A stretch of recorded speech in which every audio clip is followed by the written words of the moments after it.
o'clock. Start. Good morning, councillors. Good morning, colleagues. Good morning, members of the public that has been locked in virtually. Notice is hereby given of a general council meeting of the Cape Agulhas municipality, which is currently being held today, Wednesday, the 4th of October at 10 o'clock in the council chambers. Kennis gegee hiermee van 'n algemene raadsvergadering van Kaap Agulhas munisipaliteit wat vandag gehou word die 4de Oktober, Woensdag die 4de Oktober 2023. Net 'n aankondiging, dit is die vergadering was oorspronklik geskeduleer vir 27 September en is uitgestel tot vandag en dit is bloot as gevolg van die vloedtoestande wat die afgelope week geheers het. So baie dankie. Ek gee onmiddellik oor aan die speaker van die Kaap Agulhas Munisipale Raad, raadsheer Derek Burger. Dankie. Thank you, MM. Goeiemôre collega's. En hartlik welkom hier by hierdie raadsvergadering wat soos MM uitgewys is, uitgestel is tot vandag. Maar ons het 'n lekker lang agenda voor ons, so ek dink ons skop af. Voordat ek oorgee aan Raadslid Ross, net twee lekker aankondigings. Die eerste ene is Raadslid Matthijssen wat verjaar het. Hartlik geluk daarmee en mag die voorspoed en vrede jou net verveel vorentoe. En dan in dieselfde maand het ons nog 'n verjaarsdag, nou effe voortydig, maar die burgemeester verjaar ook môre. En nogal 'n 60ste wat 'n groot nommer is. Nog ver om te gaan om by te haal, in te haal vir ons 3 gryskop wat hier sit. Maar hartlik geluk burgemeester vir wat kom en voorspoed met jou nuwe lewensjaar. Opening met gebed, opening with prayer, Raadslid Ross. Kom laat ons bid. Vader, in die naam van Jesus, Here, ons nader vanoggend die poorte met dankbaarheid en met lof in ons harte, Here. Ons sit vanoggend hier met gemengde gevoelens, Here Jesus Christus. Ons het sopas deur 'n baie ewige storm gegaan, waar baie van ons mense verongerief was deur die storm, Here Jesus. Maar ons wil vir U dankbaar sê vanoggend, Here, omdat U saam met ons was tydens die tydperk en dat U ons lewens gespaar het en dan ook die lewens van ons gemeenskappe gespaar het, Here Jesus Christus. Vader, ons bring dan ook vanoggend vir Councillor Matthijssen voor U, Here, haar en haar familie. Sy het 'n moeder verloor tydens die tydperk, Here Jesus Christus. Wees saam met hulle, Here, wees U die trooster. En wees saam met hulle en waak oor hulle, Here Jesus, in die naam van Jesus. Wees U saam met hulle en gee hulle ook dan die nodige leiding, Here Jesus Christus, in terme van die pad vorentoe. Dit is moeilike tyd vir hulle, Here. Daar lê verjaarsdag voor, daar lê Kersfees voor, Here Jesus Christus. Wees saam met die familie waar hulle moeder verloor het, Here Jesus Christus, en waak net oor hulle in die naam van Jesus. Vader, dan ook vir die 2 verjaarsdae, Here, sy het ook verjaar. Ek bring dit dan ook voor U, dat U saam met haar sal wees, dat U haar sal seën, Here Jesus Christus, en nog vele jare by haar lewe voeg, en mag sy altyd goedheid en guns in die oë vind. En Vader, dan is daar ons uitvoerende burgemeester Paul Swart, ek bring hom voor U, Here, ons leier, en Kaap Agulhas, Vader, baie dankie vir die tipe mens wat hy is, Here, vir sy goedhartigheid, sy liefde vir die gemeenskap, en Vader, dat hy altyd daar is vir ons, Here. Vader, dankie, Here, dat hy altyd die leiding neem en dat hy altyd die voorbeeld stel. Vader, hy môre is hy 60 jaar oud, 'n mylpaal in sy lewe. Vader, wees U saam met hom verder, Here Jesus Christus, en gee hom ook die nodige leiding vir die pad vorentoe, Here. U weet wat in sy toekoms is. U ken sy hart. Vader, seën hom in uitermate so, Here, in die naam van Jesus. Vader, dan ook vandag se vergadering, seën dit. Wees saam met elkeen hier teenwoordig, Here. Gee ons die nodige wysheid en die diskresie, Here, om die vergadering op 'n positiewe manier te bestuur in die naam van Jesus. Amen. Baie dankie, onderburgemeester.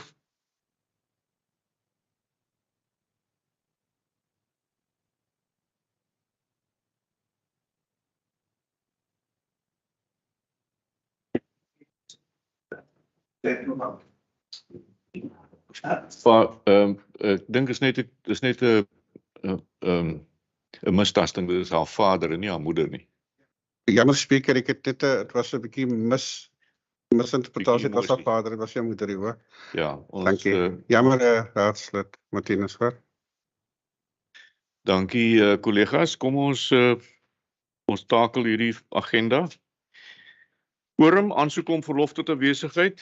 Ek het geen ontvang nie. Ons is 'n volledige quorum. En ons kan daaroor aangaan. Aanvaarding van die agenda. 3 veranderings. 13.1 is onttrek. En dan het ons 2 nuus maar ek het hom 'n nommer gegee. Ek dink is wel die een is disaster event report en die plakkaat deposito tarief wat sal wees punte 13.22 en 13.23. Enige ander veranderings aan die agenda? Geen, dan is dit ons agenda. Dankie tog. Verklaring van belange, declaration of interest. Enige iemand wat enigiets wil verklaar wat 'n betrekking het op enige punt op die agenda? Geen. Annelies. Onderhoude met afgevaardigdes en of ander besoeke, interviews with delegates and other visits. Hier is niemand vanoggend nie, so ons kan aangaan na punt 7 toe. Notules van die vorige vergaderings voorgelê vir bekragtiging. Notule van die algemene raadsvergadering gehou op 31 Augustus, dus aangeheg. Ek soek 'n voorstel en 'n sekondant vir die korrektheid en die volledigheid asseblief. Councillor Donald en Councillor Eksteen. Thank you. Notules van die uitvoerende burgemeesterskomitee vergaderings oor besluite deur hom geneem saam met die burgemeesterskomitee. 8.1 Notule van die EBK vergadering gehou op 21 Augustus 2023. Kan ek 'n voorstel kry vir die korrektheid? Councillor Donald en 'n sekondant. Raadslid Roos, dankie. Sake voortspruitend, matters arising. Nou, daar's 'n aantal in die notule, as julle dit deurgaan, waar ons besluite neem, en dan is dit in die notule, maar ons weet niks verder nie. My voorstel is, ek gaan hulle nou vir julle lees en hoor of daar veranderings is. Indien nie, as dit oorstaan, dan kom dit by die lys van onafgehandelde raadsbesluite. Dis dan waar dit hoort. Andersins kry ons 'n notule, maar dit word nie opgevolg nie. So 14.3 het ons 'n besluit geneem oor die grondse vervreemding aan die Islamic Society en dat die munisipale bestuurder en die wijkraadslid met die aansoek oor ander relevante rolspelers vergader ten einde uitsluitsel te kry aangaande aansoekprosedures. En 2, dat na bogenoemde vergadering 'n nuwe aansoek aan die raad voorgelê word vir oorweging indien 'n alternatiewe stuk grond beoog word. Is dit gedoen of staan hy oor? Amen. Ja, dankie spreker. Ek kan net 'n terugvoering gee. Ons het toevallig die oorspronklike afspraak was gereël met meneer Zain Jackson en die Islamic Society en raadslid Eksteen en was toevallig op die 26ste September. Maar die aard van die saak as gevolg van die storm kon die vergadering nie plaasvind nie, want die mense kon mos nou nie travel nie, want apparently is daar mense van die uit Kaapstad wat die vergadering wou bywoon, so ons het nou 'n alternatiewe datum vasgemaak vir hierdie vergadering in volgende week.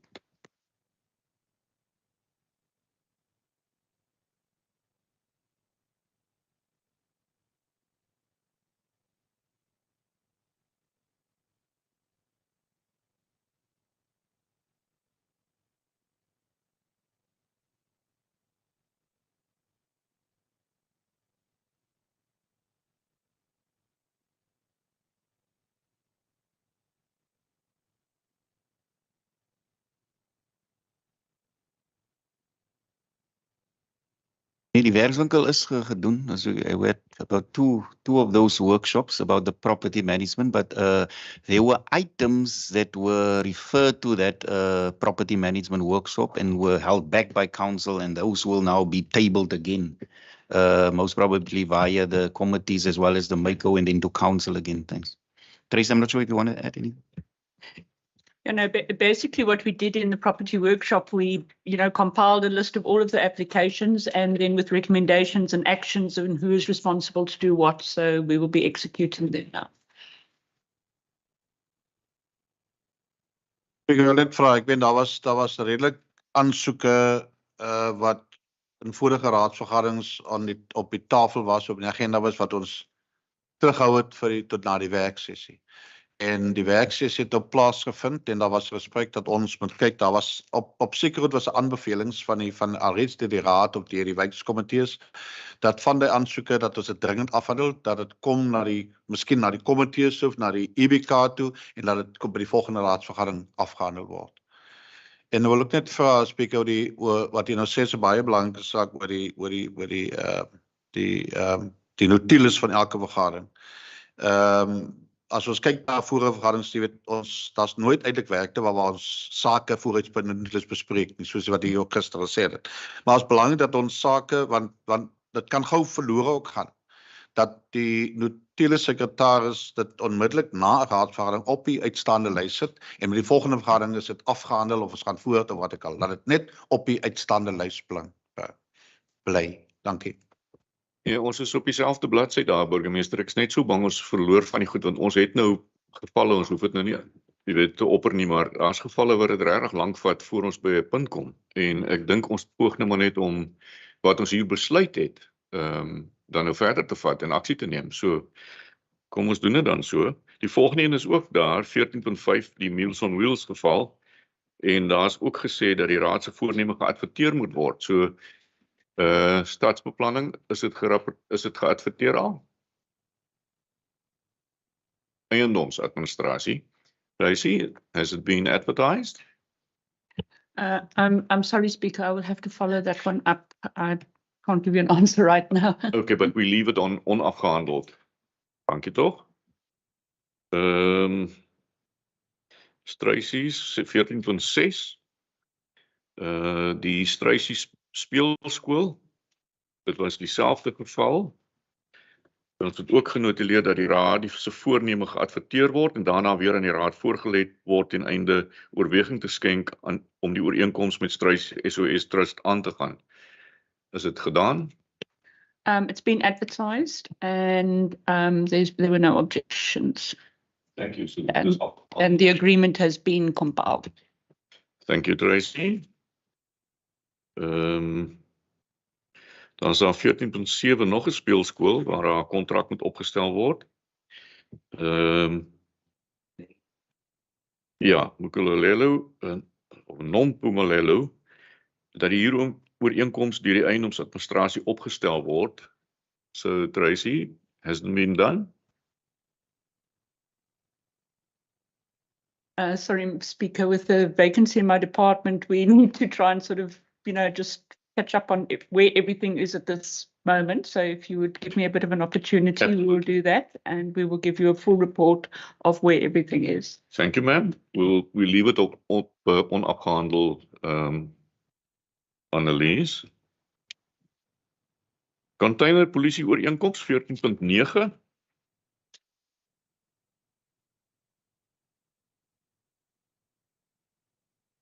Daar's 'n lang resolusie en daar's ook gesê that the proposed lease be advertised and if no objections are received, the municipal manager be authorized to finalize the lease agreement. So it's the same thing?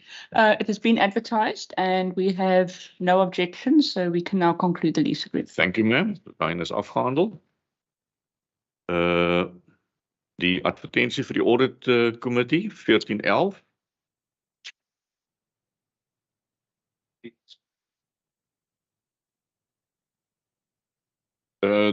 The resolution reads that council approves the advertisement of the vacant audit and performance audit committee position.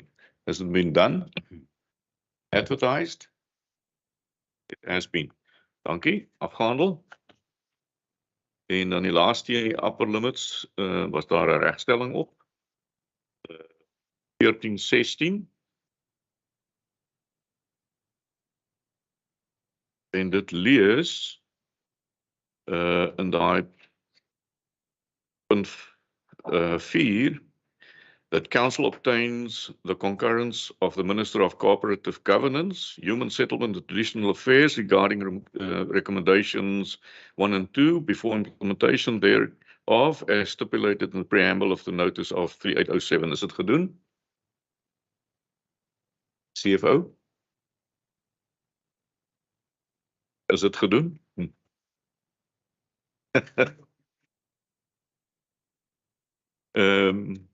Die punt 1416 gaan oor die determination of upper limits of salaries en daar was 'n besluit daaroor geneem dat voor ons dit implementeer dat ons daai 2 punte net uitklaar met die minister.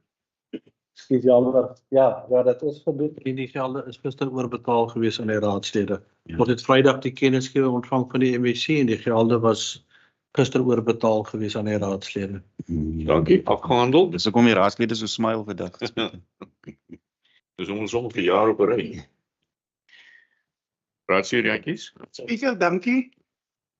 Ek wil u voorstel ondersteun en die gelukwens. Ek het net een bekommernis en dit is as ons na 'n jaar gaan terugkyk, gaan die onafgehandelde besluite dikker wees as die agenda. So, ons moet seker maak dat hulle afgehandel is. Oor die jare was dit maar net so een blaadjie gewees. Maar dit kan dalk dikker wees as die agenda. Dankie. Ek neem kennis, maar ek hoop daarom ons gaan hulle nou storm, so kom ons wees positief. Briewe van dank. Yeah. Speaker, maybe it's a good time also just to announce that, Marius is not here with us anymore. And I think it's good to announce that Mr. Paul Swart, Paul Valentine, sorry. Paul Valentine is going to act as the manager administrative support services in Marius's place. The position has been advertised already. We are quite confident that we've got adequate capacity within the municipality, and that is why we've advertised internally only and not externally. I think that the advertisement period closes within this week, so we are confident that we can make an appointment in that position fairly soon. Thanks. Amen. No other comments? We carry on. Briewe van dank, daar's 2 is ingevoer, maar gaan hulle nogtans lees. Die ene van Marita Elof, mevrou Elof, lees as inwoner van Bredasdorp, wil ek graag my dank en waardering teenoor u uitspreek. Ek was die afgelope week by die begrafplaas en het met soveel dankbaarheid gesien hoe netjies u die plek in stand hou. Die NIS-afdeling is ook baie netjies versorg. In hierdie tyd waar mens van soveel agteruitgang en verwaarlosing en verval op die platteland hoor en lees, kan ons nie anders om regtig trots te wees op Kaapagullis munisipaliteit nie. Baie dankie vir elkeen se aandeel om ons dorp, om ons so trots te maak op ons pragtige dorp. Van die belangrikste amptenaar tot op voetsoolvlak by die werkers op straat verdien nie 'n pluimpie in die hoed. Dis beslis nie 'n maklike taak nie, sterkte vir hierdie se taak. Baie seën bid ek u toe, mevrou Elof, aan iemand wat weet hoe 'n taak dit is, wat ons het. Die tweede ene, ook gerig aan meneer Philips, namens die Bredasdorp Parkrand bestuur, ons opregte dank aan Kam met spesifieke verwysing na meneer Kroon, Wasserman, Briers en hulle spanne vir die skoonsny, verwydering van onwettige gestorte tuinvullis en opvul van die pad op die Parkrand roete. Groot getalle parkranders wat Nampo skou bygewoon het was verwag, maar wat helaas nie gerealiseer het nie as gevolg van die ongure weer Saterdag die 16de. Ons spesiale dank ook aan meneer Meiburg Briers vir die plaas van 'n toilet by die wegspringplek, wat ook primêr bedoel was vir die gerief van die groter getal verwagte besoekers van buite ons dorpsgebied. Die personeel het uit hulle pad gegaan om ons hiermee te akkommodeer, terwyl hulle onder druk was met voorbereiding vir die Nampo skou. Dank en waardering Bredasdorp Parkrand bestuur. Hulle het, Hendrik, julle het regtig vir ons goeie werk daar gedoen. Dit is, dit word sterk waardeer. So spreek dit ook uit aan die personeel wat betrokke was, asseblief. Dankie, funksies van die maand. Ek het van geen kennis gekry nie. As daar iemand is wat ander insig daar het, dan hoor ek dit graag. Nee? Die funksie wat nog kom, een van die belangrikste is ek dink die 20ste nou die opening van die Napier Wastewater Treatment Center. Die provinsiale minister van infrastruktuur het vanoggend of gister, ja, laat weet dit is nou vasgemaak vir die 20ste in Napier, die opening van die Wastewater Treatment Center. Dankie burgemeester, ons neem kennis daarvan. Aanwys van afgevaardigdes 10.3, was daar enige? Is daar enige wat gaan na ergens heen? Geen? Goed. Dringende sake die speaker voorgelê, niks dringend nie, net enkele terugvoerings wat ek verlede keer aangeraak het. En dit gaan oor die APP, die ding het 'n naam, waaraan ons moet voldoen. En die Ward Committee Policy Review was done. Secondly, the civic education is ongoing. Radio slots and Ward Committee feedback sessions on request.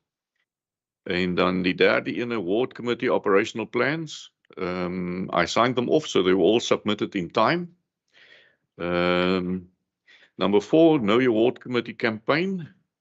Paul Valentine en Gershwin Prince is daarmee besig saam met provinsie en hulle vorder daarmee, nee, Paul? Dankie tog. Punt nummer 5, Ward Committee training, maar this will only take place April next year, so there's no Ward Committee training scheduled now. And the 6th one is Client Service Charter is also in progress with province, so we hope to have that soon. En 7de een is spesifiek Ward 3. Ons moet net gesels oor jou vakante betrekking en die bedanking van meneer Bam. Ons dit net, ek en jy dit net hanteer saam met Paul asseblief hoor. Dus al op daai punt. Terugvoering vanaf raadslede oor vergaderings bygewoon. Enige raadslid, burgemeester, wil jy terugvoering gee? Die terugvoering wat ek was amptelik afgevaardig deur die raad om die National Members Assembly in Johannesburg te woon en dit sal in die volgende week aan die raadslede verspreek moet, my P dit vra, so dit sal so binnekort uitgedeel word. Baie dankie. En punt nommer 12, verklarings of mededelings deur die uitvoerende burgemeester. Weer oor na jou burgemeester.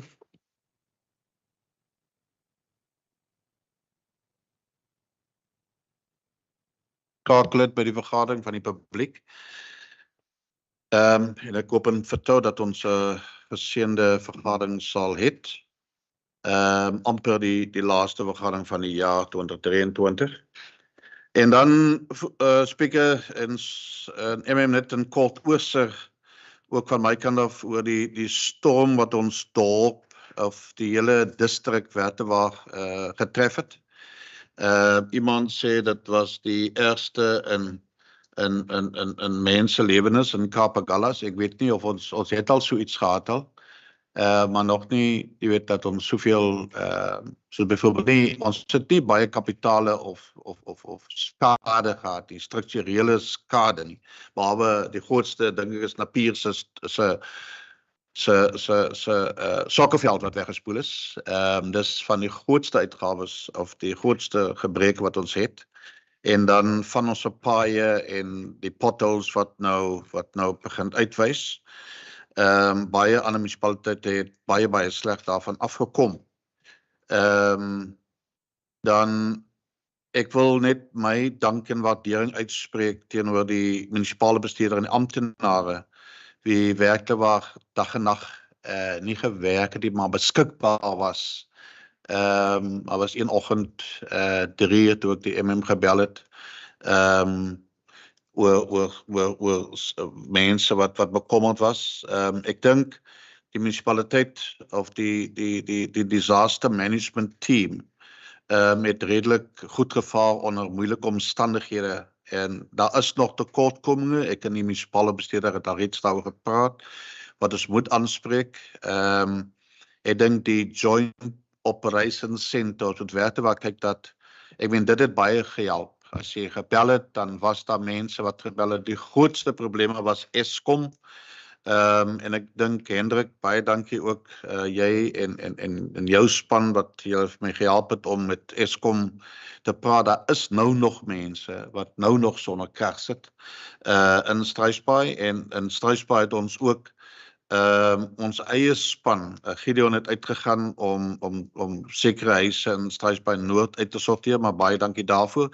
En dan ons moet die JOC moet ons in operasioneel bly en ons moet dit verbeter.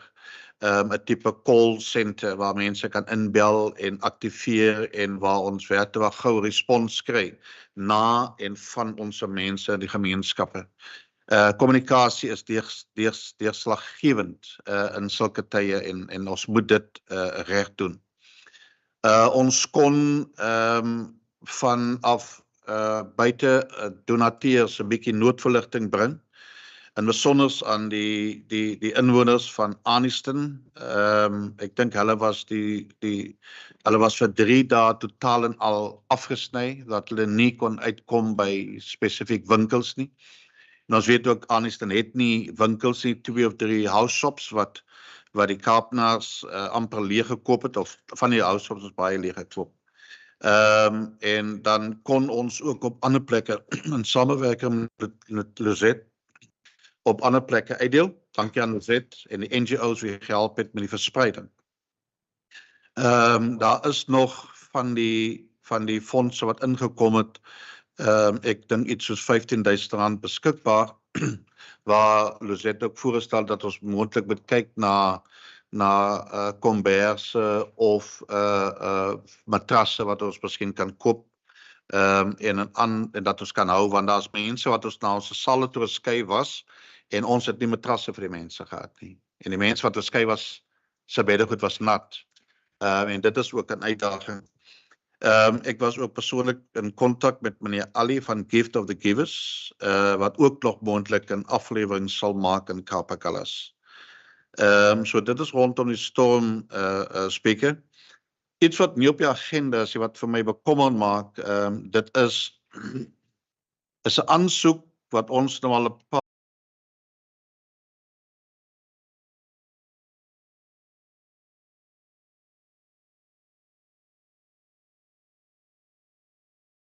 dat die aangeleentheid terugverwys word, sodat ek sal die inligting bymekaar kry, sodat dit na die raad verwys word vir September maand se raadsvergadering, ons nou in Oktober maand. En Piri gaan nou vir my weer bel die week 'n paar keer. En ek wil baie graag hê dat ons hierdie saak ook moet oplos, omdat ek weet dit kom al 'n paar jaar aan. En ek het net gesien dat die e-pos wat van Erlyn na Piri toe gegaan het, en dit is nie op vandag se agenda nie. Van my kant af baie dankie spreker, dit is al van my kant af. Dankie. Dankie burgemeester. Is jou voorstel dat ons dit om Piri se geval op die onafgehandelde sake notuleer? Ja, daar's kostes aan verbonde wat Piri gesê het. Ons moet teruggaan na wat die raad besluit het werkte waar, miskien die opname. Piri het duidelik in die tweede laaste toe dit was gesê, hulle kan dit nie bekostig nie, om dit te betaal wat nou aan hom voorgelê word nie. En ek dink die raad het 'n besluit geneem dat die raad die kostes sal dra. En dat hierdie saak met Piri uitgehandel word. Maar, ons wag nou vir die finale, en dat ons moontlik dit by die IBK sal ook kan bespreek. Maar dit op die lys geplaas word van onafgehandelde sake, is gewis so. Ja, dankie. Ons het hom so, dankie. Ja, dankie speaker. Speaker, ek wil ook net van die geleentheid gebruik maak om vir die amptenare baie dankie sê vir die werk wat hulle gedoen het gedurende die vloed wat ons gehad het hier in Kapakallas. En spesifiek my wijk ook, wijk 2. Maar ek wil ook my grootste teleurstelling uitspreek met die manier hoe die burgemeester dit bestuur het hier. En ek was ook by die 2005 vloed betrokke gewees. En die oggend 3 toe die destydse DA burgemeester, meneer Skonken, vir ons opdrag gegee vir 'n noodvergadering. En tot vandag toe het ek nog niks gehoor van 'n vergadering waar raadslede bymekaar geroep is om te bespreek oor hierdie vloed wat ons gehad het. Ek wil net onder die aandag bring dat dit is nie 'n DA-vloed hier, dis 'n gemeenskap. Dit is iets wat die hele al die partye raak. Ons moet verby politiek kyk as daar so iets is. Ons kan nie goed doen om erkenning te kry daarvoor nie. Dit is regtig waar vir my 'n bitter groot teleurstelling. Spreker, ek wil graag 'n punt van orde doen asseblief. Dit is Ek dink nie dit was 'n ding. Dit is wat ek net onder die aandag wil bring. Ek dink geen een van die oppositiepartye was bymekaar. Ek meen, wie weet meer as ons raadslede wat in die wyke bly. Ek meen, ons moet dit oordra aan die burgemeester wat dit is. Nie hy vir ons nie. Dit kan nie anders omgedoen word nie. So maar hulle gaan dit as 'n politieke dia-campaign. So ek wil net my misnoë uitteken daarteen. Baie dankie. Okay, ons gaan nie 'n debat hou hieroor nie. Burgemeester. Spreker, ek dink dit is regtig waar betrekkenswaardig wat die raadsheer Jantjies hier op die tafel plaas. En ek dink as spreker behoort om tot orde te roep en vir hom vra dat hy dit eintlik terugtrek. As hy noem dat dit nou 'n DA verkiesingsding was, dan die enigste persoon wat politiek tot hierdie ding trek is raadsheer Jantjies. En ons weet almal, daar is 'n bestaande disaster management team vir Kaapstad. Enige disaster word gehanteer deur die disastergroep. En ek het nou sojuist genoem dat die disastergroep het hulle pad het gegaan. Hulle het gesit 24 uur. Hulle was 24 uur op die pad. En dit is die disaster team wat die disaster manage. Alles was in vermoë gedoen. En ek van my kant af, jy weet, daar was soveel klagtes deurgestuur of oproepe vir hulp na my persoonlik toe. En ek het op die raadslidgroep gevra, mag ek alle raadslede se kontaknommers weer, omdat ek die POPIA Act in ag geneem het, dat ek nie net enige een se kontaknommers in die openbaar moet versprei nie, het ek juist gevra op die raadslidgroep, mag ek vir my PA vra, omdat raadslede se kontaknommers net weer, jy weet, in social media versprei word, sodat mense die protokol volg, raadslede, jy weet, kontak, as daar probleme in hulle wijk is, en dat die wijksprobleme dan tegengereken kan word, op die job, of dan na my kantoor toe. Nie een van die oppositiepartye het vir my aanduiding gegee, dat hulle nommers beskikbaar gemaak moet word aan die publiek nie. So dit is vir my bietjie betrekkenswaardig en jammer om dit te sê. Maar ek wil hê, spreker, dat dit wat raadslid Jantjies nou gesê het, om van enigiets 'n politieke saak te maak, dat wat in sy kop is, moet hy asseblief kan terugtrek aan die woorde. Baie dankie. Raadslede, ek is die voorsitter van hierdie vergadering. En as julle nou dink ek gaan toelaat dat ons nou politiek ry hier maak julle 'n baie groot fout. Enige een wat ontsteld is oor iets wat gebeur het, skryf vir my 'n brief met bewyse en ek sal dit hanteer daarna. Maar nou gaan ons nie hier 'n klomp modder gooi nie. Dis nie die plek nie, dis nie die tyd nie. Ons het dringende goed om na te kyk. So ek gaan geen verdere besprekings hieroor toelaat nie. Dankie MM, ons gaan aan met die notulen. Speaker, but even that I will disagree with that. We are here to represent the community. It may happen I we're made not a there. call, Councillor. I made a call. We're not going to discuss it here now. If you're unhappy, send me a letter. And I'll see to it that we investigate it. I'm not going to make... I'm not happy. throwing We are it not now. happy. If we find that, maybe we must not leave even this chamber. If you not even allow us to debate this issue. It's not a debate.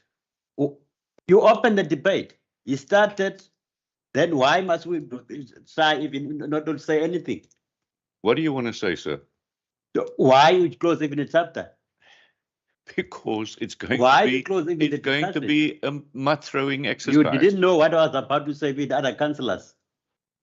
All right, I'll give you one chance. You start. Speaker, dankie vir die kans.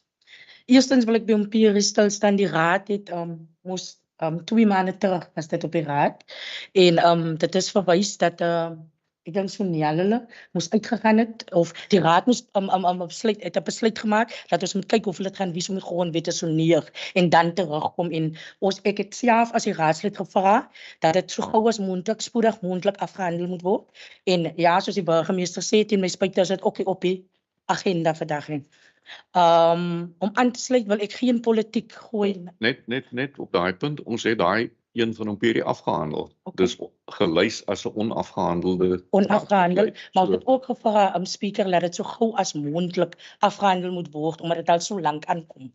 Dat was die vraag hier Ons neem kennis daarvan. Is Okay, reg. dankie. Wat die ramp of die vloed betref of wat gebeur het, wil ek vir die burgemeester sê dankie vir die kospakkies wat jy vir Aniston gegee het meneer die burgemeester. Maar my wijksraadslid nie te geken het daar nie. Nie is die wijkskomitee was bewus daarvan dat daar kospakkies gegaan het daarna toe nie. Daar was vir my die vorige aand as die wijksraadslid. Ek dink dit is hoekom raadslid die Jantjie sê dis 'n politieke ding. Want in die eerste plek is ek die wijksraadslid. En ek was nie geken nie, daar was vir my die vorige aand gesê 500 brode is gekry. Ek het my hulp aangebied aan die meneer burgemeester. 10 minute voor hulle sou vertrek Aniston toe bel mevrou Sapton. En weet jy, ek is onstig om vir my te sê hulle gaan Aniston toe om 150 kospakkies of nie 500 kospakkies uit te deel. Teen my spyt te bel iemand van die wijkskomitee vir my daar en die persoon sê vir my dat een van die amptenare sê ek wat hy is betrokke was by die kospakkies mislei die gemeenskap. Van 500 na 150 toe bel die ene meneer burgemeester my om te sê hulle gaan dit nou vermeer, hulle gaan nou nog 150 aan. Okay, fyn. Ek het gesels daaroor.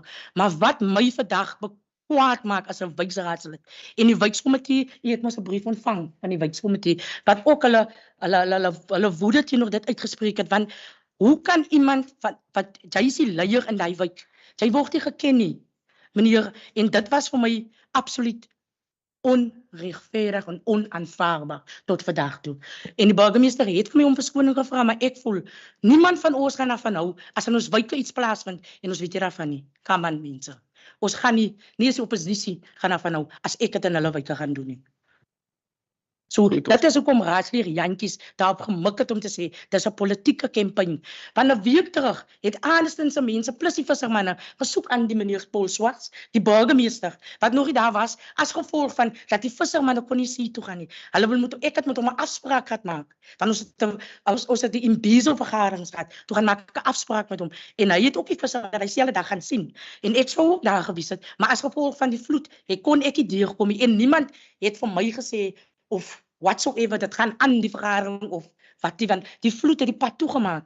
So ek is diep ongelukkig speaker, ek is, want in die eerste plek was ek geken nie, en my wijkskomitee was ek geken nie, en as raadslid Jantjies, dit sê, dit is 'n politieke kampanje, is dit, want dit voel vir my ook so, dankie. Goed, ons het nou dit gedebatteer. Ek weet nie eens of jy wil repliek. Ja, nee, voorsitter, is net dat ons hierdie platform gebruik om of verkeerde informasie te deel. Ek het nou gesê daar's 'n disaster team. En wanneer dit kom die kospakkies, ek het die geld in sy blaag, dit was in haar hand geplaas. Die raadslid het met my 'n afspraak gemaak om in die vissersman te. Die afspraak was gemaak. Daar was van die raadslid af geen terugvoer om vir my te vra, gaan nie 'n vergadering aan nie. Die pad was op daai tyd oop vir hoër voertuie. Want ek sat daar. Die munisipale voertuie was daar. Daar was nie navraag na my kantoor op die vergadering aangaan nie. Toe ek daar kom, toe vra ek, gaan die vergadering aan, en ek vra van die visserspanne, toe sê hulle maar, daar is van die visserspanne. En ek het my afspraak nagekom. Luzet het daar afspraak nagekom om vir elke huishouding in Struisbaai die broodnodige kospakkie te gee. So, speaker, ek kan kritiek vat op goed wat ek gedoen het, beter as goed wat ek nie gedoen het nie. Maar ek dink ons het vir almal wat gehelp was En ook as dit van die begin af was sê, ek het op die raadsaproep het gedeel, ons sal nooit vir almal kan kos gee nie. Maar ons het ten minste, ons het 600 hampers uitgedeel binne Kapakallas, waarvan Anniston die grootste was, omrede. Baie dankie. Collega's, daar's 'n punt 13.22 waar ons die hele ding gaan bespreek en ongelukkigheid of dan proaktiewe besluite kan neem om te sê as dit weer gebeur, hoe gaan ons maak? Hierdie ding het ons onkant gevang, baie vinnig. So om nou emosie op te jaag hier onder mekaar is onnodig. Kom ons wag tot ons by punt 13.22 kom en dan maak julle voorstelle oor hoe ons dit in die toekoms hanteer. Sal dit aanvaarbaar wees so? Dankie tog. Dankie MM. Kom ons gaan aan. Ja. Baie dankie, voorsitter. I think when we go into the agenda page number 5, there's an item 13.2, which is the service delivery in Bizo on state of the municipality address. Remember at one stage there was an inquiry from councillors about the SOMA that has been presented, and they just wanted to know what it entails and also the cost implication thereof and where the funding has been coming from. And that is why the item has been submitted to the portfolio committee at one stage, also to the MACO, and it's now before council. And I think it is just evident from the information that no funding has been forthcoming from the municipality to finance the service delivery in Bizo as well as the SOMA, because it has been entirely funded from external sponsors or donors for the event. The information is on page 6 and 7. And there's a recommendation that the MACO or the council takes note of the report on the service delivery in Bizo that happened in Apir, and also the state of the municipality address, and also that in principle approval be given for the SOMA to become an annual event, financial year, and the next one it is indicated that it should happen in Struisbaai. So that is the recommendation from the MACO on page 7, Speaker. Do you take note? Speaker, we might even take a note what transpired after this maybe project or maybe program. But I would like even to recommend maybe the resolution and also the amount of money that was spent, how has been utilized. Refer even the report to the MPEC for further investigation. I'm not saying that there's some misconduct in that regard, so that we must have a clear picture even about the donors that have been donated and other issues, how the money was utilized, and if the money was deposited through maybe the municipal account, how was it distributed accordingly to the people that need to benefit. So we just propose maybe the impact should also try and also have some sort of investigation that happened. I'm not saying there's maladministration in that regard. It's just a proposal from us. Councillor. Yeah, I just want to second that proposal. I think also it's important to take Chapter 3 of the Municipal Financial Management Act into consideration, especially Section 12.3 that states with money that is being paid into the municipal accounts. You know, I think that's just one to be clear in terms of did we comply in that regard, Speaker. Okay, do we accept the recommendation of MACO as it stands there with a proviso that it be referred to MPEC? Right here. Speaker, ja, ek wil sê hierdie aanbevelings van management en MACO, ek sal dit nooit ondersteun wanneer dit kom by die begroting van die raad, dat ons hierdie ding elke jaar doen, want dit is absolute vermorsing van geld van die belastingbetalers daar buite. As die sake gemeenskap dit wil sponsore goed en hulle het geld om te mors, kan hulle dit mors. Maar ek is hier om te kyk na die belange van die belastingbetalers daar buitekant en ek sal dit nooit ondersteun. My party nie, die diensleweringsparty nie. Baie dankie. Voorsitter, ek wil die MACO se aanbeveling soos dit daar staan ondersteun. En ek wil net nie elke keer wanneer dit kom by sulke, daar is dit baie duidelik dat die inkomste en die uitgawe. So wat raadse Jantjie wil sê dat die nasionale regering mors belastingbetalers geld as hulle die nasionale sou paai het. So dis sou nou, maar die einde van die dag is om elke keer te sê, dit is dieselfde woord wat raadslid Jantjies gesê het in die vorige vergaderings, dat dit is 'n politieke foefie. Dit is dienslewering op sy beste aan die gemeenskap. Dis dienslewering. Die service delivery in Bezo wat daar was in 'n pier, daar was honderde mense gewees om inligting deur te gee aan die publiek. Hoe kan, daar is die inligting om van elke ding 'n muissom te maak, vir my is dit onaanvaarbaar. Daar was gevra in die vorige vergadering, wat is die verslag, wat was die inkomste, waarvan was die geld gebruik? Daar is die verslag voor die raadslede. So ek aanvaar die aanbeveling soos dit is van die Michael. Goed, en dit is sekondant. Goed, ons aanvaar hom so, maar Ja, ek teken ons die sit- teenstem aan. Ekskuus tog. Ek teken my teenstem aan. Jy kan jou teenstem aanteken en dan sit as die proviso by dat Ja. impact het net ondersoek. Is Ja, dit reg so? Voorzitter, ek wil net hê, dit is nie net teenstem nie, dit moet genotuleer wees, hoekom ek dit nie ondersteun nie.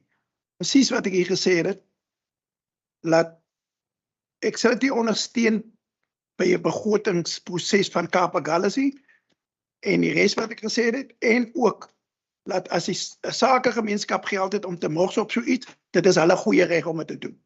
Net so. Goed, maar ons is nie nou besig om dit goed te keer nie. So ons los hom soos dit is. As dit by die begroting kom, dan kan jy jou insette lewer dan daarop raadseer. Ons het hom so analiseer. Dankie.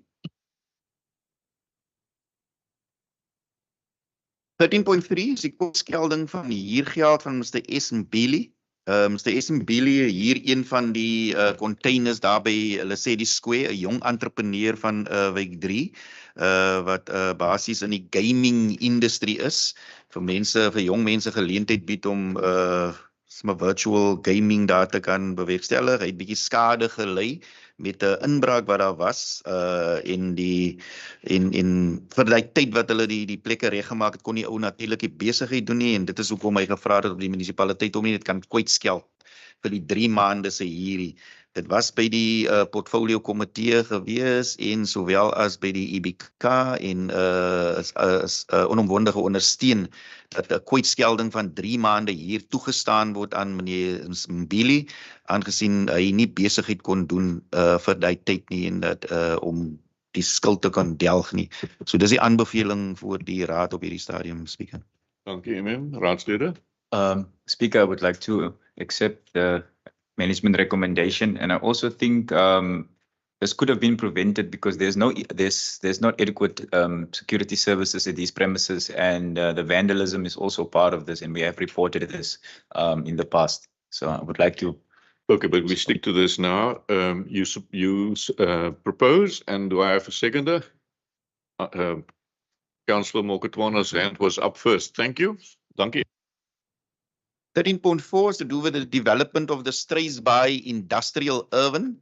Councillors would remember that council has already a long time ago has indicated they intend to make some of the industrial urban in Struisbaai available for empowerment of local entrepreneurs in the area.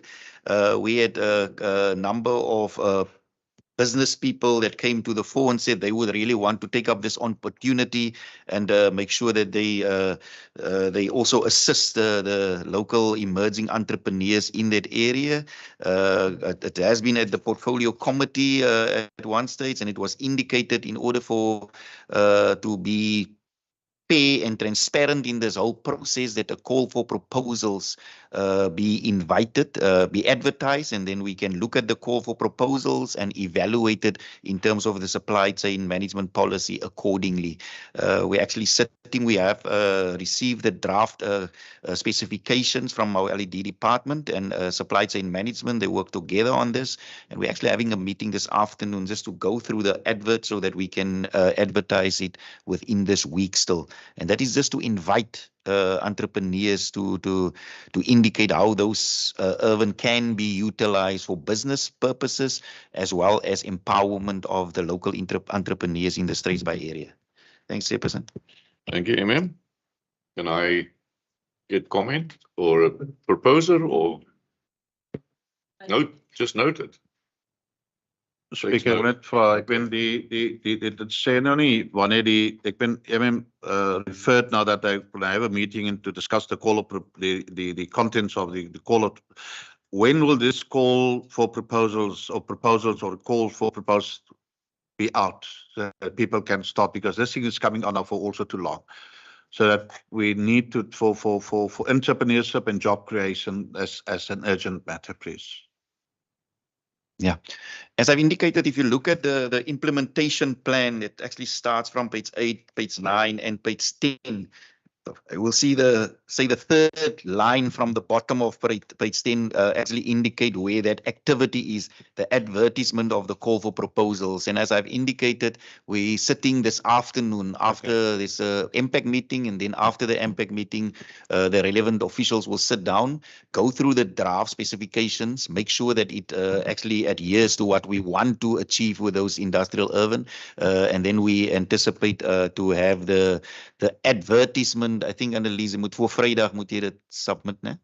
Okay. Om in die koerante te adverteer, and then it have to be advertised for 21 days. Okay.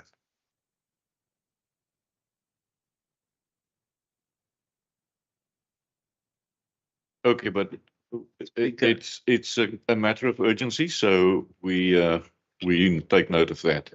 Speaker, no, personally, I don't have maybe problem with this regard when you look to the development and the LED.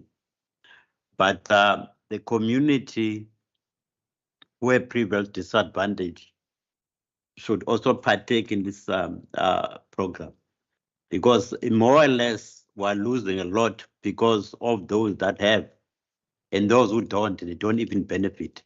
So I'm raising that concern. It's a concern when people coming from nowhere and they've got a lot of money and they're taking the land. At the end of the day, people need even to hire or maybe rent out, and they don't benefit. But the main person who's buying even the land is the one that was walking away with a lot of money. So it really disadvantaged some others who were previously disadvantaged for the land. So I'm raising that issue so that the people should also partake in this discussion, whatever that did happen in their area. Thank you. Noted. Councillor Extian, you've heard that. Thank you. Thank you, Chairperson. 13.5 is an item about the NAMPO 2023. I think everybody is aware that the NAMPO happened between the week of the 13th to the 15th of September. I think it was a highly successful event that has happened, and we really need to congratulate the organizers of the NAMPO 2023 event. Cape Agulhas Municipality also had a stand there, and I think we got very good exposure in terms of the visitors to the stand. But this is just for council also to indicate that we have been there, we participated in the NAMPO, and we're really looking forward to making this a regular occurrence from the municipality side.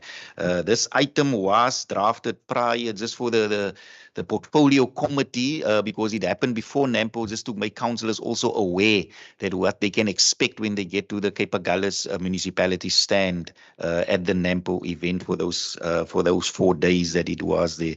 So this is just for noting, Chairperson. Thank you, Emma. We take note. Just a comment regarding the NAMPO. It seems like when NAMPO is in Cape Agulhas, which is very good in terms of financially, the services are dormant in the other wards. If you look in terms of how long we had to wait for grass and stuff to be cut because all of the services are going to NAMPO, and that really begs the question, how much does the municipality actually spend in terms of supporting NAMPO? And the other point that because I know we do make a contribution, but the other contributions in terms of the standby services going there, pumping and all of that thing, if you're looking in terms of monetary value. And the second issue that we also like to raise is that we know that it brings business to the communities, but those NAMPO is really also benefiting established businesses. There's no really inroads for up and coming entrepreneurs also to be there to promote their businesses. I think that's something that also needs to be looked at going further. They are coming to the area, and like I said, the majority of the people that are benefiting are the existing businesses and established businesses within the Cape Agulhas area. And I really need to think in terms of how do we support the up and coming locals that really wants to get this exposure, but they can't because it's very expensive also to go and put up a stand at Nampo if you are a local entrepreneur. Thank you. Okay, ons neem kennis. We take note. Raadsie Jantjies. Ja, speaker, ek wil net verneem het of die raad 'n bydrae gemaak het vir die Nampo week. Omrede dit is die grootste event wat plaasvind in Kaapagales. En al die jare het die regdenkende raad 'n bydrae gemaak op ons begroting vir sekere funksies soos die voed. Toe was dit nog in Nampo nie. Dit was die Mega week gewees en Elen Blommefees, die Patatfees se goed. So as ons dit gemaak het, wil ek ook my misnoë uitspreek. Dit is onaanvaarbaar dat 'n raad soos Kaapagales munisipaliteit vir die grootste geleentheid wat in ons streek aangebied word, geen bydrae maak nie. Dis absoluut onaanvaarbaar. As ons ek praat 'n kontante bydrae, dit is wat ons al die jare gedoen het. Ek weet nie of dit so is nie. Ek het vroeër verneem dat daar gaan niks gedoen word nie. En as daar iets gedoen is daarna, wil ek dankie sê dat hulle tot hulle sinne gekom het. Baie dankie. Dankie raadslid. Baie dankie speaker. Ek deel nou eintlik in die burgemeester se sentiment nou hier langs my. Om te dink dat raadslid Jantjies wat veronderstel is om 'n ingeligte raadslid van die raad te wees. Ek wil net inlig raadslid Jantjies nog. Ons het nog elke jaar Nampo ondersteun. Finansiëel sowel as met dienste. So ek dink dat voordat raadslid Jantjies in die raadsaal iets uiter, moet hy eers net 'n bietjie gaan navraag doen.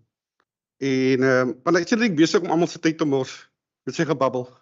Maar baie dankie. Die raad het wel bygedra, finansiëel sowel as in terme van dienste. Dankie. Okay, dankie. Ons neem kennis.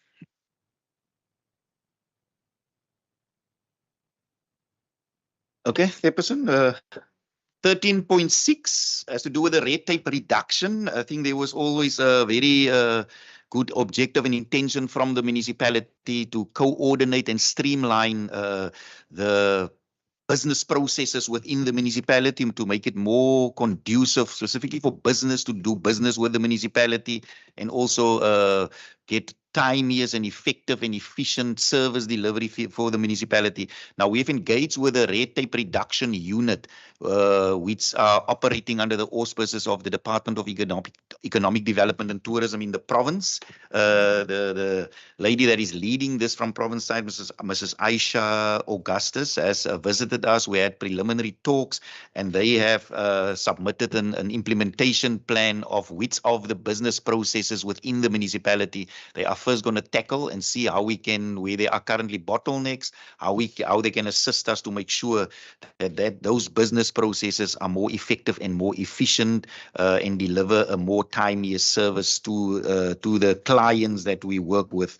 There was a slight hiccup because they are also making use of service providers that they had to appoint through their supply chain management processes, and they have now appointed those service providers, and they are going to engage with the municipality within the next 2 weeks. So this is just also just to bring council up to speed in terms of how far we are in terms of the red tape reduction strategy of the municipality.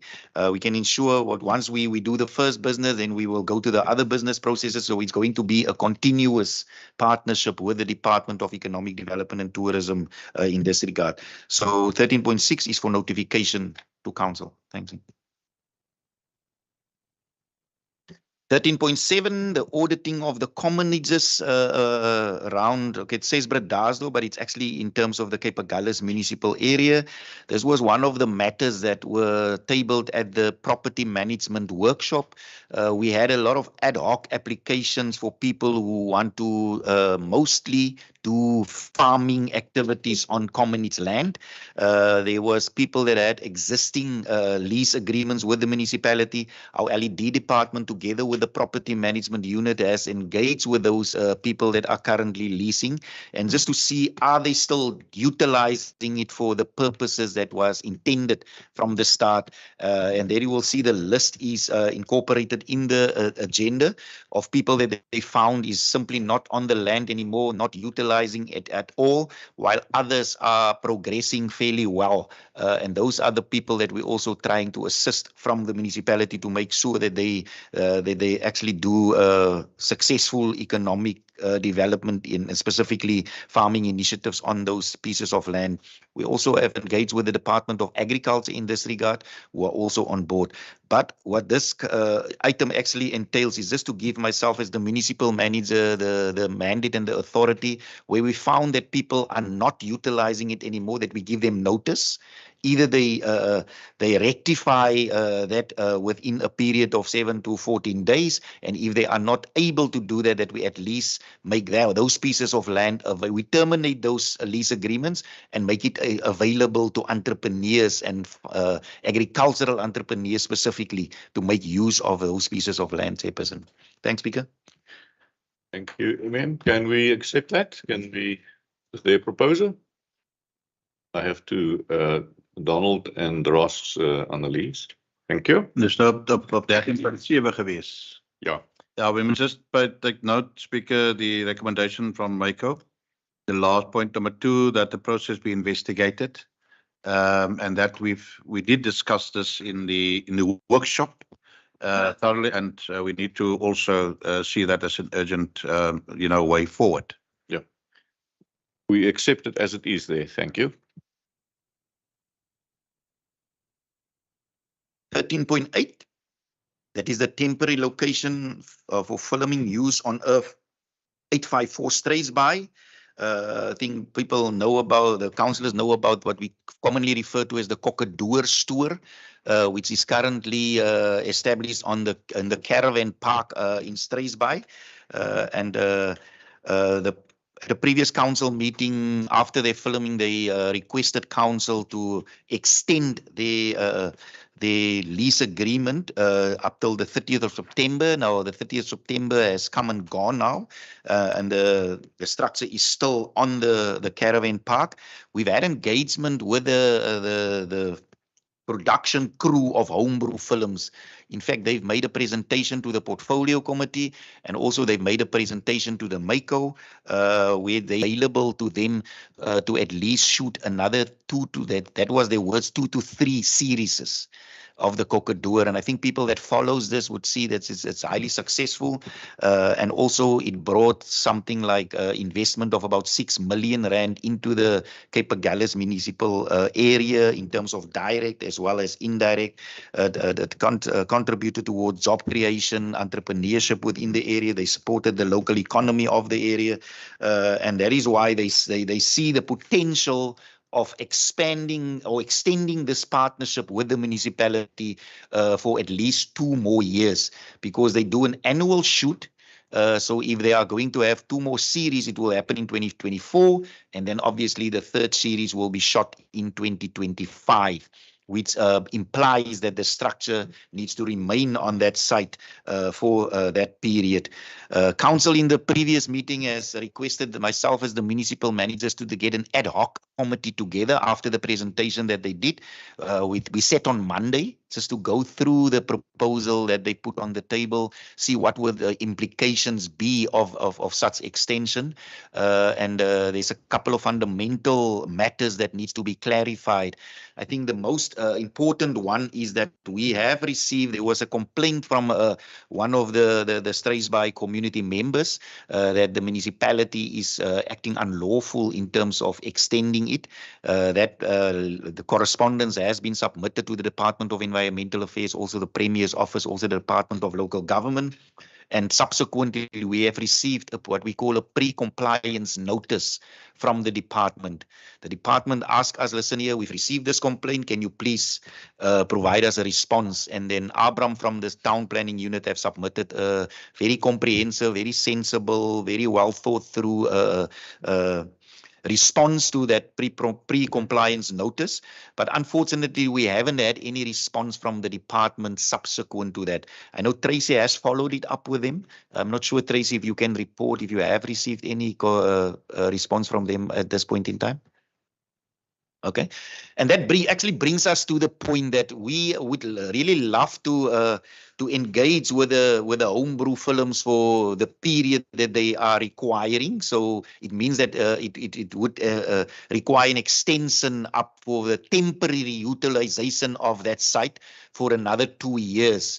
But obviously, all the decisions that we make will be subject to the authorization of the Department of Environmental Affairs and Development Planning in the province. So that is where we currently at. Tracy, would you like to add anything to that? I think you've covered it all, thanks. So, Speaker, the proposal is actually before Council that we, in principle, agree to the extension, but that it is subject to the authorization from the Department of the Environmental Affairs and Development Planning in the province. Dankie. Enige kommentaar? Burgemeester? Ek wil net vra die recommendation, the ad hoc committee, they did their work. But now, as what the MM has explained, we waiting authorization from the department. Maar ek wil net vir kan die raad vir die MM dan 'n volmag gee sodra ons authorization kry. Dat die ooreenkoms verleng word, maar daar moet ook proses soos aan public participation sekerlik wees. En as alles volgende jaar inskiet, dis 'n plek, dis 'n stoor op 6 erwe binne ons kampplek. Maar dat ons ook die struktuur kan gebruik vir entrepreneurskap en dat ons sodra ons die authorization kry en ons gaan uit vir public participation, dat ons ook 'n call for proposals opsit vir enige entrepreneur of sakemense wat daai plek kan gebruik. Die plek kan nie toestaan is helemaal nie. Dit verleen daartoe dat daar baie entrepreneurs, veral daar in die Strasbourg omgewing, dis 'n kos maak en vir jong mense, vir ontspanning, daai tipe wat ons onmiddellik kan begin hierdie plan aksie sodra ons die toestemming kry van die departement. Baie dankie. Dankie burgemeester, ek dink dit was die gedagte terwyl ons dit bespreek het ook. So ons het hom so. Tracy? Thanks, Mayor.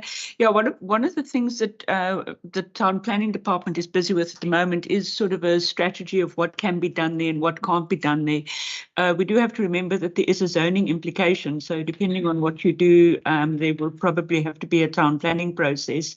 So we are busy with that, and we'll hopefully have that ready by the next portfolio committee. And then everybody can have a look at it and see what are the possibilities, what can be done, what can't be done. So there's a lot of potential there. Thanks. Speaker, dankie. Ja, Speaker, al wat ek wil hê dat ons moet seker maak is, maak die saak of daar nou Desember maand iets gaan wees of nie of wat nie, maar laat die raad sy gedeelte geld vir hy erwe kry, dis die eerste prys. En dan moet ook seker maak dat hy erwe nie uitgeboek is nie, want omrede daar is mense wat jare staan op daardie erwe.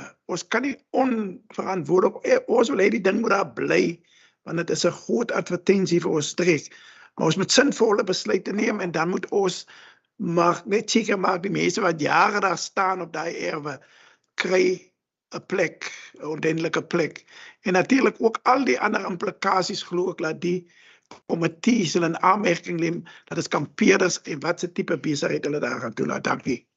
Dankie Raadsheer, ek kan jou verseker dit gaan so hanteer word. Meiburg Breers was in die vergadering en hy het al hierdie punte wat jy nou van noem het hy geopper en hulle sal rondom dit werk. So daar's geen sprake van dis nie ons geld gaan kry. In Desember is hulle daai perseel benut nog nie of daai 6 erwe nie. So dit is gedoen. Dankie MM.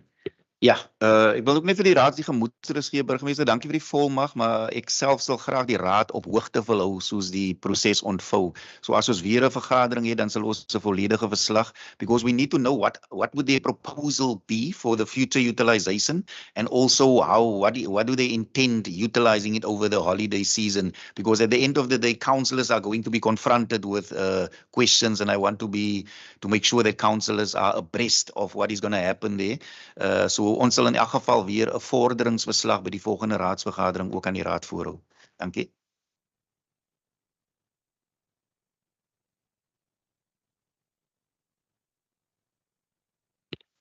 13.9 is 'n aansoek om goedkeuring vir tydelike strukture en aansluiting van munisipale dienste. Dis gedeelte erf 1148 Bredasdorp. Is 'n aansoek van meneer Rietsley Rode. Meneer Rietsley Rode, hy hier huidiglik 'n gedeelte van die meengrond erf 1148 in Bredasdorp. Die hierooreenkoms sê basies dat hy kan nie enige strukture opsit sonder die goedkeuring van die raad nie, en dit is actually wat hy nou wil doen. Hy bedryf dit daarso en nou wil hy strukture opsit. Hy het al reeds bouplanne ingedien vir die strukture, wat ook natuurlik goedgekeur is deur ons bouplan afdeling, en die aanbeveling is op bladsy 15, dat goedkeuring gegee word vir die oprigting van die strukture, seker gemaak word dat alle bouregulasies nagekom word, en dan dat alle strukture na die raad terugval indien die ooreenkoms tot 'n einde kom, en dat alle aansluitings vir die aansoeker se rekening sal wees. So dit is die aanbeveling op hierdie stadium, speaker. Julle het dit so, Kansler? Are you supporting? You're supporting. Thank you. Can I get a seconder? I have a lot. Let's take Councillor Justine August Martinez. Thank you.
Any comments, colleagues? Support? Dankie. Raadslid Newt en onderburgemeester, dankie. 13.11, dis die vervreemding of die huur van 'n gedeelte erf 809 Bredasdorp, is 'n aansoek van meneer Louis Witbooi, gedeelte van erf 809 Bredasdorp by die raad te huur, en dit is vir die einde ten einde om 'n karwas besigheid aan te wend. Ek dink as ek kyk na die kaart, is dit omtrent die gedeelte oopgrond die langs aan die Victoria Hotel, en na verneem word was dit voorheen ook aangewend vir 'n karwas besigheid deur iemand anders, en dit is deur die komitees. Die wijkskomitee het nie 'n probleem nie, al wat die wijkskomitee wil weet of daar 'n watermeter is wat die verbruik van die water gaan meet, en hoe word die afvloei van die water gekanaliseer. So dit is binne in die kommentaar van die onderskeie departemente, en die aanbeveling op hierdie stadium is dat die bestuursaanbeveling ondersteun word, en dat LED die grootte van die erf, want in die aard van die saak wil jy nie die hele erf gebruik nie, is net 'n gedeelte van die erf wat LED aan die persoon, aan die aansoeker sal uitwys, en dan dit is geadverteer ook op die 18de Augustus, en op hierdie stadium het daar geen besware ingekom van enige iemand nie, en dit is die aanbeveling is dit dat die raadsbesluit wat geneem is, die in beginsel goedkeuring as besluit van die raad aanvaar word, met die uitsondering van punt 6. Okay, dit is nou al reeds gedoen dat 'n volledige punt 8, dat 'n volledige openbare publieke deelname proses gevolg word. So dis basies goedkeuring teen R500 per maand voor uitbetaalbaar. Collega's, stem? Voorstel? Dankie, ek het 'n voorstel van raadslid Martinez, en ek het 'n sekondant aangehad. Daar is ook Councillor Donald, dankie. 13.12 is 'n aansoek van twee ook opkomende entrepreneurs in die Bredasdorp area. En dit is meneer Jay Goeda en A. Kroukamp. Daar's 'n gedeelte van R1148 in Bredasdorp wat hulle graag by die raad wil huur vir die groei en uitvoer van gras. Ek is nie seker wat die uitvoering daarvan bedoel is nie. Seker nie internasionaal nie. Maar hulle wil basies gras groei en dan verkoop aan natuurlik kliënte wat hulle al reeds op hulle databasis het. Hierdie aansoek was al voor die komitees, dit was al voor die raad. Die raad het in beginsel goedkeuring gegee dat 17 hektaar van die 34 hektaar wat daai gedeelte van F1148 beslaan, is geadverteer vir publieke kommentaar.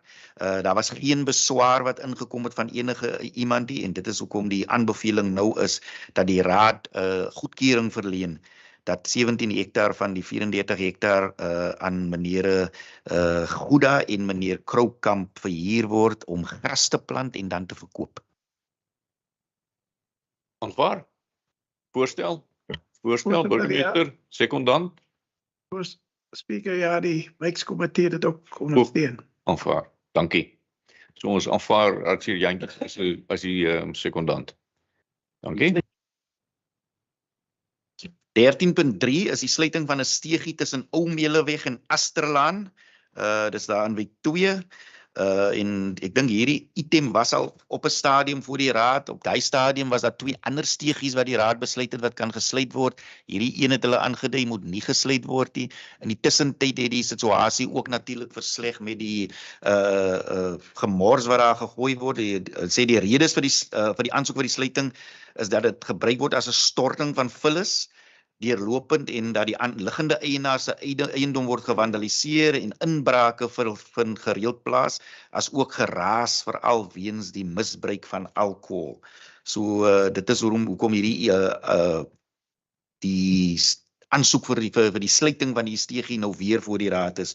Dit was voor die wijkskomitee op bladsy 20 en die wijkskomitee beveel ten sterkste aan dat die steegie toegemaak word as gevolg van die inbrake of probleme wat daar huidiglik ondervind word. En dit is hoekom die aanbeveling op bladsy 21 is dat 'n kennisgewing vir die versluiting van die genoemde steegie in 3 amptelike tale op die perseel opgerig word vir 'n termyn van 21 dae en indien besware ontvang word, dit terugverwys word na die raad vir verdere oorweging. So, Speaker, ja, ek wil eers met Ms. Noah oor hierdie besluite goed aanteken. In die eerste plek het die wijkskomitee dit ondersteun. En ek weet, amptenare moet ons as wijkraadslede reg adviseer. En u kan sien, daar loop dienste daar op die perseel. Nou, ek weet nie of daar van die amptenare is wat my kan dit wil ondersteun nie. Dan soek hulle iets, dan bring hulle 'n punt soos die, wat reg is, as daar dienste is. Maar ek wil gevra dat hoeveel keer, in my 30 jaar, was daar nog nooit 1 dienste daar gelewer in daai steegie nie. Dit is die eerste punt wat vir my absoluut onaanvaarbaar is. En vir my wijkskomitee. Nommer 2 is, ons moet die wetlike prosesse volg. Ons moet dit adverteer. Nou, hoekom het ons die ander steegies geadverteer nie? Ek weet, ons het Ou Mele, ons het 2 in Parkview, en so, ek wil regtig waar, hulle moet vir ons adviseer en ons moet dit goed doen, maar daar moet nie goed gesoek word om dit nie te doen nie. Baie dankie. Neem kennis. Maak jy 'n voorstel dat hy gesluit word? OK. Burgemeester, sekondeer of wil jy kommentaar? Dit was lank gedebatteer. Ek meen, dit was lank gedebatteer ook in die MyCo. En dit is nie, omdat dit al hoeveel jaar oop is dit nie net om dit oornag net is. Dit is wel gebruikspad van die publiek. En dat die publiek 'n deelname het aan die besluit. En dit was juist, dis ondersteunend, maar dat mense net ingelig word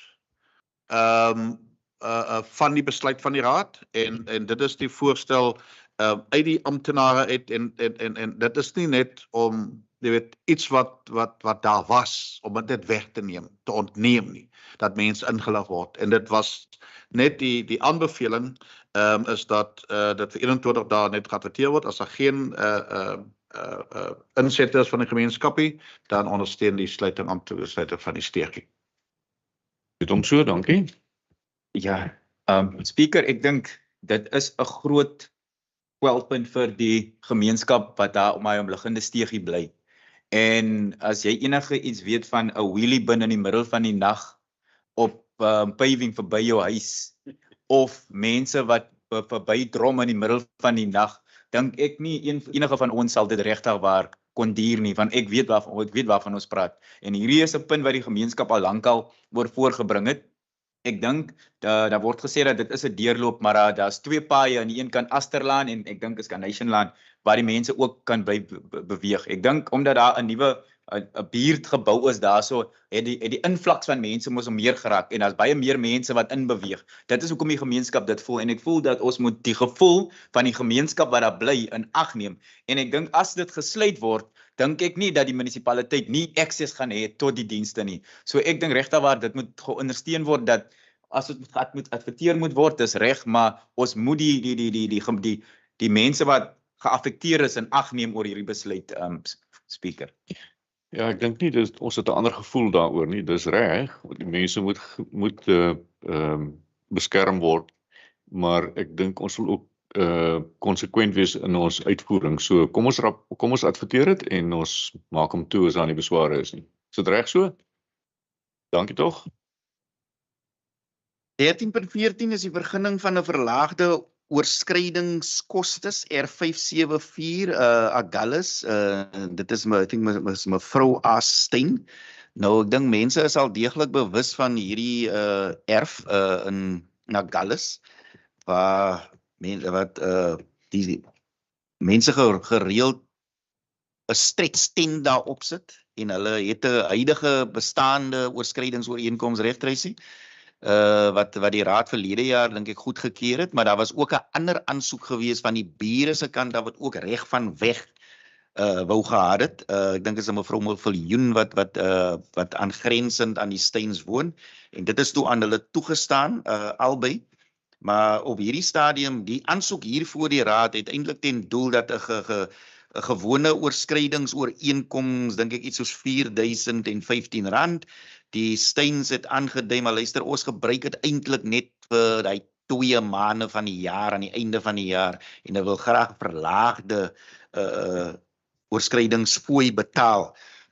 Maar dit was deur die komitees, niemand het 'n probleem met die oorskridingsooreenkoms nie, maar ek dink van die ou se kant af het hulle net gemaan dat ons nie 'n presedent moet skep en 'n verlaagde oorskridingsfooi moet betaalbaar maak nie. So die oorskridings ooreenkoms kan verder aangegaan word, maar teen die normale tarief wat die raad in die begroting goedgekeur het. So dis die algemene gevoel, voorsitter.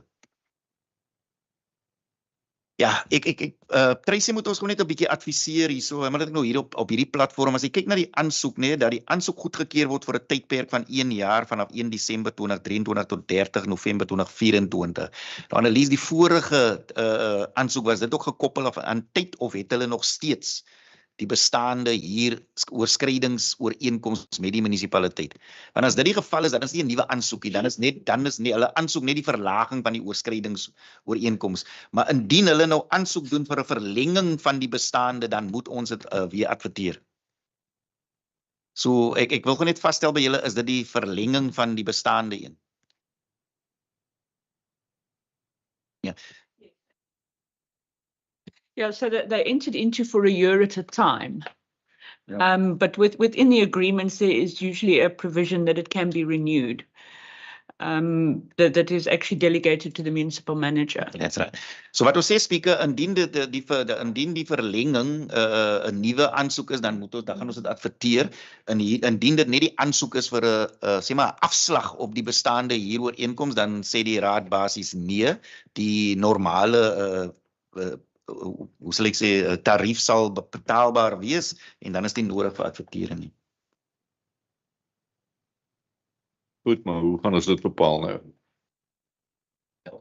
Double check. You doing it now?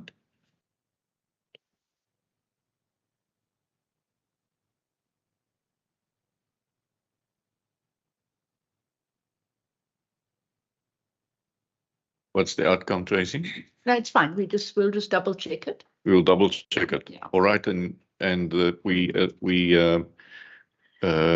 give the power to sign if necessary. Okay, thank you. Okay, dankie. 13.15 is die goedkeuring van 'n tydelike parkering vir gedeelte erf 390 Agulhas. Daar was 'n aansoek gewees van meneer Graham Bird. Daar is die wat hulle noem die Cape Agulhas Classic Mountain Bike and Trail Run event. Wat 'n baie groot event is en natuurlik ook 'n groot inspuiting vir al die van die jaar vir Kaap Agulhas munisipaliteit uit. Hulle het aansoek gedoen vir 'n stuk grond, maar ons ek dink Marius het hulle op 'n stadium toe verwys na die Soetendal Akademie wat heidiglik grond van die munisipaliteit hier en hulle het goedkeuring gekry van Soetendal om te sê maar luister, julle kan julle event kan julle kom aanbied by ons die perseel wat hulle van die munisipaliteit hier wat nie 'n probleem is nie, hulle die reg om dit te doen, maar daar is 'n aangrendende stuk grond wat aan die munisipaliteit wil behoort wat hulle graag wil gebruik vir addisionele parkering en dit is die aansoek op hierdie stadium. Dat die raad net goedkeuring verleen dat hulle die addisionele stuk grond wat aan Kaap Agulhas munisipaliteit behoort kan aanwend vir addisionele parkering vir die event. Collega's, stem, dankie. Yeah, again, Tracy, this also does need to be advertised. The public need to be aware that they are going to utilize it's just for the event. So, well, basically the lease agreement with Zoetendal says that they can't sublease it. So that's why it actually came to council just to ask for permission to be able to use it. That's for one night only. It's for one night only. Okay, but we've got a proposer and a seconder, Alderman Newt and Councillor Eksteen. Thank you. Yeah, we must just remember, Councillor, that it is an event anyway, so it has to go through the whole event approval process where they look at everything like parking and fire safety, all of those issues. So that's a separate process that goes through with the police and with the district municipality. So in terms of what they're asking us, they just want to know, can they use the land for that particular event? Okay, 13.16 is the alternative waste management solution, including a waste management strategy. You will remember that we are confronted with a challenge that our existing landfill site in Bredasdorp is non-compliant.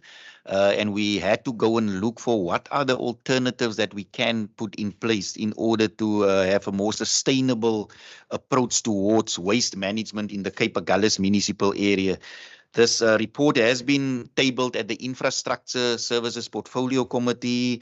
Hendrik also did a presentation at the Portfolio Committee. It was then submitted to the MACO, where we also had some intensive discussions about what the strategy should be and just weighing up the three options available to the municipality at this point in time. And I think it is the last council meeting, or was it at the MACO, they actually indicated that maybe we should have a workshop to discuss this in a bit more detail and to make sure that we are aware of all the implications, aware of all the processes, what would be the cost implications to the municipality as well, and specifically the time frames that all of these three options would entail. And Hendrik has just informed me that the workshop for councillors and the relevant officials, and I've also requested that officials from the Department of Environmental Affairs also be part of that discussion, is scheduled for the 18th of October. Am I right, Hendrik? Okay.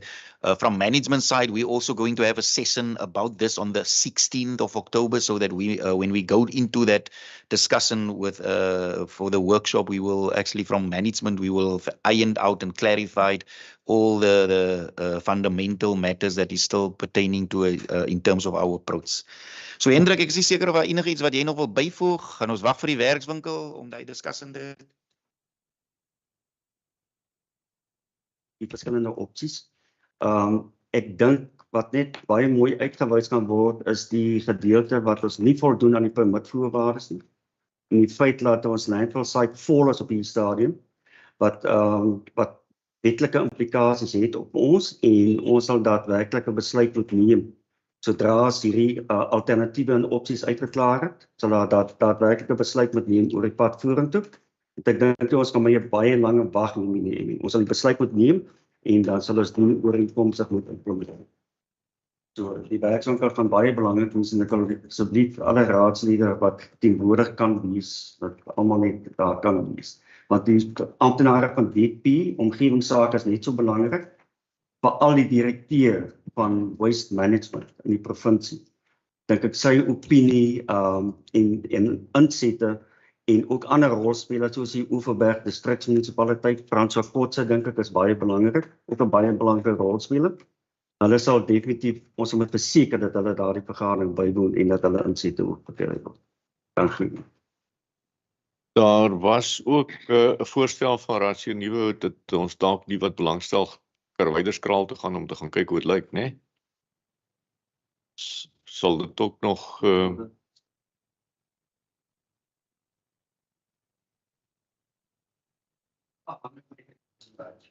Ja. Na die werkswinkel. Ja. Goed, ons notuleer hom sodat ons dalk 'n besoek gaan bring aan Karwyderskraal na die werkswinkel afgehandel is. Dankie. Ja, ek wil net vra omdat ek dink dat wat Hendrik daar gesê het, die direkteur, ek dink ons kan nie, ons is eintlik al in die moeilikheid hou. En dat ek vra dat ons wetgewer na daai werkswinkel toe kom met alle noodsaaklike inligting. Want uit daai werkswinkel moet die raad dan daarna 'n amptelike besluit neem.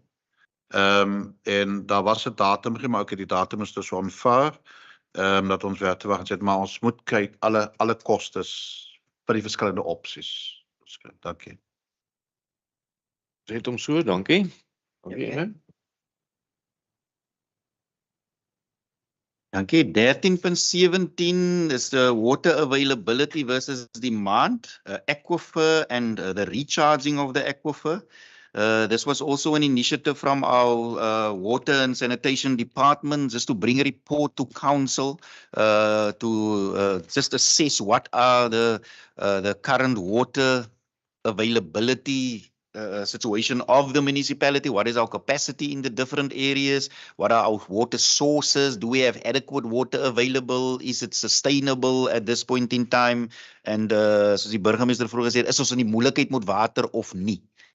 Okay, hierdie was natuurlik gewees voor die klomp reën geval het, so ek dink die reën behoort 'n significant verbetering teweeggebring het in terme van die watervlakke. Maar hierdie verslag is vir kennisname unless is iets wat jy pertinent wil uitlig, Hendrik, rondom die verslag self. Jy welkom om dit te doen.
Dankie meneer Kroon, kan ons dit afvaar, burgemeester?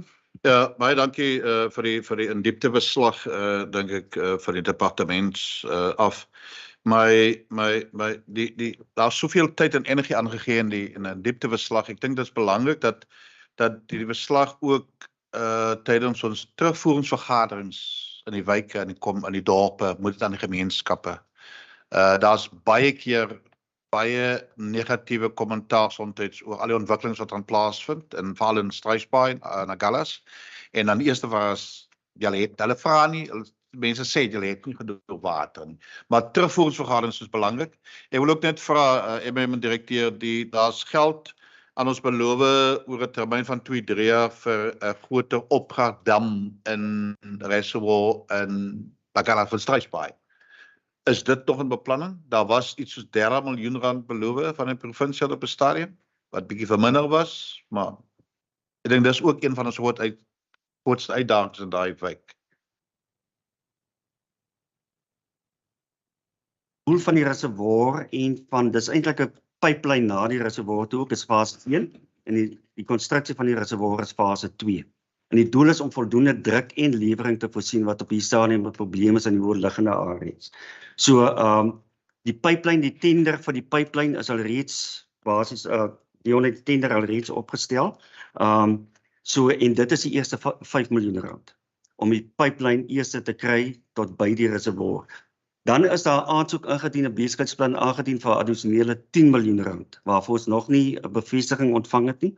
Dit sal ek vir Dion vra en ek sal dit self ook opvolg in die departement, maar die bedoeling van die volgende R10 miljoen is dan die opgradering van die reservoir om voorsiening te maak vir voldoende druk en voldoende kapasiteit sou daar 'n iets onvoorsiens gebeur dat jy genoeg opgraafkapasiteit het om jou herstelwerk.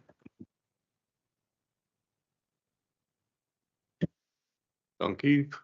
Geen verdere besprekings nie, dan kan ons aangaan. Item 13.18, dis die opname oor die onwettige strukture op residensiële erwe wat nou al ons het begin in Struisbaai Noord, dis uitgebrei na Pier en dan is hulle ook besig in Bredasdorp. Al die inligting rondom die onwettige strukture is veral in agterplase van residensiële erwe is gelys in die verslag. Patrick en die boubeheerspan is nou nog gedurig besig om die opname te voltooi. En ek dink die doel van hierdie item na die raad is juist net dat ons die gemeenskappe ook net dienooreenkomstig inlig dat hulle tree in contravention met die bouregulasies op van die munisipaliteit, maar ook vir hulle sê wat behels die bouregulasies. En dit was by die infrastruktuurdienste komitee voorgelê, dit was ook by die EBK en daar's 'n recommendation op bladsy 43 dat kennis geneem word van die vordering van die daarstel van die strategie om onwettige strukture in die Kaap-Agulhas area te minimaliseer of te bekamp. Die munisipale bestuurder sal toesien dat die lys van boetes van onwettige strukture wat by die prokureurs aan die raad voorgelê word, dat ander munisipaliteite ook genader om vas te stel hoe hulle hierdie uitdagings hanteer, dat die bouregulasies nougeset toegepas sal word, dat 'n dringende strategiese vergadering met die inwoners in spesifiek Struisbaai Noord, maar ek neem aan dis ook seker in ander areas waar dit van toepassing is, en dat dit daar dringend met die raad se verordeninge in die verband besin sal word. Ek dink hierdie aangeleentheid het juist ten doel met die hotbed wat besig is om veral in areas soos Struisbaai Noord waar daar baie mense as non-nationals binne in die area is. Mense is ongelukkig oor die feit dat hulle meer werksgeleenthede kry as die plaaslike mense. Tussen myself en Raadslid Eksteen het ons die vorige vergadering juis gebruik om die mense attent te maak daarop en van die enough hulle almal stem saam dat dit is 'n groot risiko wat huidigelik daar in hy gebied van toepassing is en ek glo daar's weer 'n volgende vergadering, 'n terugvoeringsvergadering waar ons daai platform ook gaan gebruik om net to drive the message home and make sure that people are aware of the implications and the risks of renting out building structures in the first place in order to rent it out and predominantly to non-nationals. So that is what this report actually entails. Speaker. Enige kommentare, burgemeester? Was hier hand? I want even to comment in this regard because we only waited and react when something happened, but there's no prevent. There's no one is trying to prevent anything to happen before, because now when the reaction was coming from raised by another, then we have been alerted. No, there's something. So we failed somewhere in order to do the monitoring system and evaluation if need to happen. But in those circumstances, there's a lot of things that we need even to look at. If those structures have been elected by that time, what does the law say in this regard? So what the workshop been held of these people, because more or less some of them are renting out to the foreign national and others, there's a resident because the house is too small in order to accommodate the others. So there's so many social issues that might be even involved even this thing. So to penalize people now is going to be something else. But we must by all means go out so that people, we need to look at how can we rectify the situation that we're in. And also the failure even to build the houses, the planning, is very hampering because you find those backyard dwellers that are sitting and they're waiting. Some of them are waiting for 20 years even to come. Some of them will never receive any house. So it's a problem that we need even to take that. So we need to also penalize people because they are doing what they are doing. That's because we also fail on the other side. It is a very sensitive issue. Burgemeester? I would like for a speaker that we ask the MM to maybe to inform the council within the next, maybe, I don't know, it won't be the next council meeting, but very soon. Watter stappe ons gaan doen om hierdie saak beter te beheer? Ons het baie uitdagings. Ons het nou daar by die premiersforum bespreek. Verlede week op televisie was die hele bespreking rondom waar val in wie se skoot van al die mense wat in ons land inkom onwettiglik. Ons het baie, die saak is onwettige mense in die land. Daar was 'n hele bespreking verlede week op televisie wat gesê, ek meen daar's nie beheer werte waarmee by ons landsgrense nie. Daar's nie geld daarvoor nie. Maar hulle kom almal na enige ergens na die munisipaliteit toe. So dit is die eerste probleem. Die tweede probleem is in baie gevalle die mense stap oor die grens, dan is daar mense wat vir hulle, ons eie mense gee vir hulle huisvesting. En ook in gevalle ons eie mense gee vir hulle werk. En dit is raak later die botsende probleme. Hoe beheer ons hierdie kleiner munisipaliteit by ons, veral in ons informele areas, die influx that normally happen over weekend. And also there's a huge challenge down. That's why I asked the MM and the councillor to please just inform the community, because it also has a huge social economic, social problem. It will become a social problem also. So ons moet dit aanspreek. Hoe gaan ons dit bestuur? Daar is nie 'n oplossing vir enige munisipaliteit nie, maar hoe bestuur ons in Kaap-Kalahari dit? Want wettige Suid-Afrikaners, die nasionale regering voorsien en subsidieer hulle dienste geld. Maar die onwettige mense bly in ons dorp, hulle gebruik ons dienste, water, ons verwyder die vullis, baie van die mense het winkels en ons wil die vullis verwyder. So something we must come up with a solution and how we're moving forward. But it's getting a growing challenge in each and every municipality. Thank you. Speaker, dankie. Ek wil net weet, is die strukture wat nou onwettig is in enige kamp, of is dit net daar wat die non-nationals is, wat die opnames gedoen word?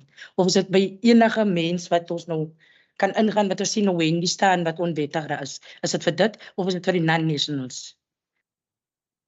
Amen. Ja, nou Speaker, as ek kyk op die inligting wat binne die verslag is spesifiek, hulle het basies gegaan by elke area. Hulle sien daar is 'n struktuur agter nie, ja, dan sal hulle dit opskryf. Hulle sal aanskryf op hierdie erf is daar een erf wat binne die riglyne is van Ek het 18 gelees. square meters en dan is daar ook byvoorbeeld erwe waar daar 3 of 4 dinge is en van as die behuisingsdepartement was saam en as hulle agterkom wie bly in die erwe, sommige is dit non-nationals, ander is dit soos wat raadslid Bokatoana gesê het, is familie. So uit die aard van ons almal het so groot geword. Daar's 'n huis, familiehuis en Maar die huis is te klein. die huis is te klein en dan trek mense nou daarmee is dan nie 'n probleem nie. Maar veral waar daar areas is waar die hokke spesifiek opgerig word om uit te huur. Okay. Dit is eintlik En waar die probleem. non-nationals. So as Nie die net familie non-nationals- daarin bly, is dit Nie ook net non-nationals nie. Daar is ook huise wat hulle oprig om te verhuur maar vir ander mense. Oh, so ek kan nie as ek 'n Suid-Afrikaner is by iemand anders hier nie, of hoe Ja, bedoel jy nou? kan. En as ek nou daar bly en dan word ek ook nou aangeskryf of hoe? Ja, al wat Sê gebeur. maar ek bly nou by my niggie in die kamp, want ek het die inkomste nie, want ek is mos nou nie 'n behuising vir my nie. Dan is ek ook deel van dit wat iets moet betaal of op 'n want ek verstaan nie. Ja. Want ons praat hier van die non-national, maar dan praat ons nou van ons eie mense, ons familie, van ons weet, hier is die plek vir ons mense om te bly nie. Hier is die grond eintlik nie. Of behuising van 20 jaar vir die mense om huis te kry. Dis maar net 'n clarity wat ek wil hê uit my, sodat ek net kan antwoorde gee asseblief. Ek dink dit gaan oor die uitvier aan wie ook al. Dit gaan oor die oprigting van onwettige strukture. En dit is waar die opname nou gemaak was. Die oprigting van onwettige strukture in jou agterplaas en dit was op Struisbaai, ek bedoel daar's uit wat die helfte van Struisbaai Noord het mense al in hulle agterplase 3 of 4 strukture. En dan is dit tot op die boulyn. Jy weet die barbershop, as jy uit die stoel klim, dan klim jy in die pad af. So daai opname is nou gemaak en wat die MM sê dit moet in elke dorp en dit word in elke dorp uitgebrei. Maar as ek 'n wettere struktuur in my agterplaas kan ek dit verhuur aan enige familie dit of 'n wettere familie wat jy kan. Maar dit gaan oor die onwettigheid. Antwoord dit jou vraag? Ja, okay. Kan ons dan die aanbeveling aanvaar soos hy op bladsy 43 staan?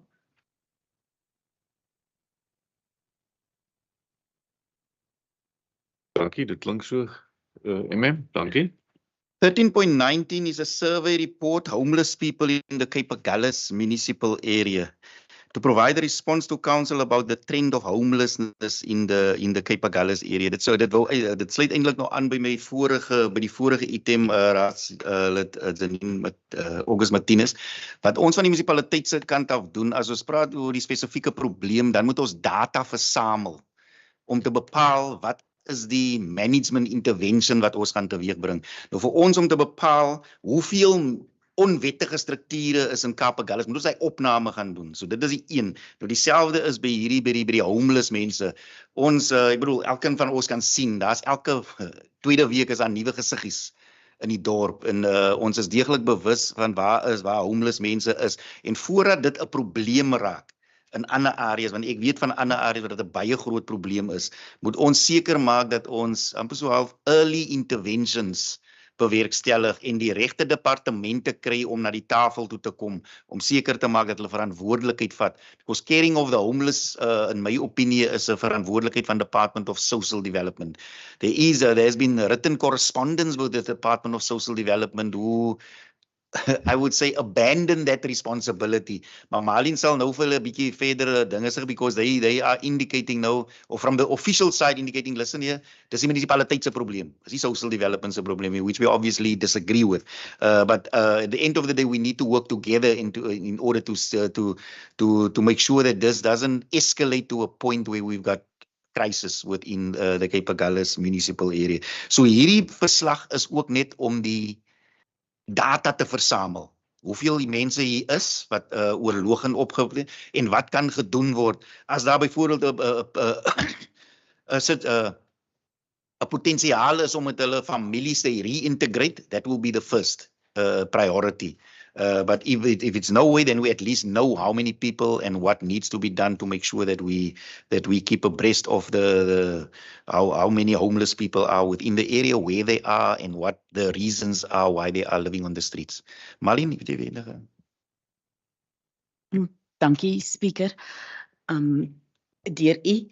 Ek stem saam met die munisipale bestuurder. Ons het die probleem in Kapagullis is van so 'n aard dat om 'n intervensie te hê waar mense probeer om mense te herintegreer met hulle families is eintlik die beste tipe oplossing vir die munisipaliteit. Ek wil net sê daar was ander tipe intervensies bespreek, maar dit sal dalk net aanmoedig dat meer mense hulle self wend tot die strate toe en ons wil probeer dat die paar wat nou kan dalk gerehabiliteer word deur dwelmmisbruikprogramme en aan hulle families, dat ons daai tipe prosesse moet aanhits.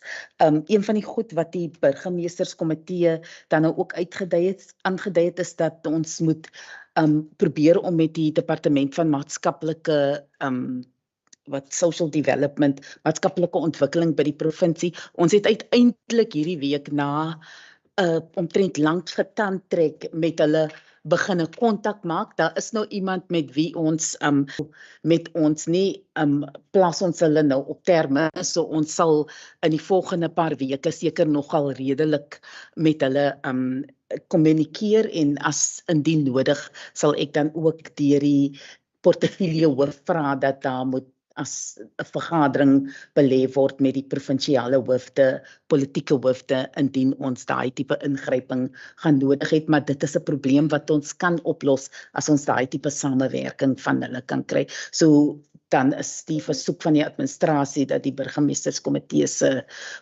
aanbeveling ondersteun word. Dankie.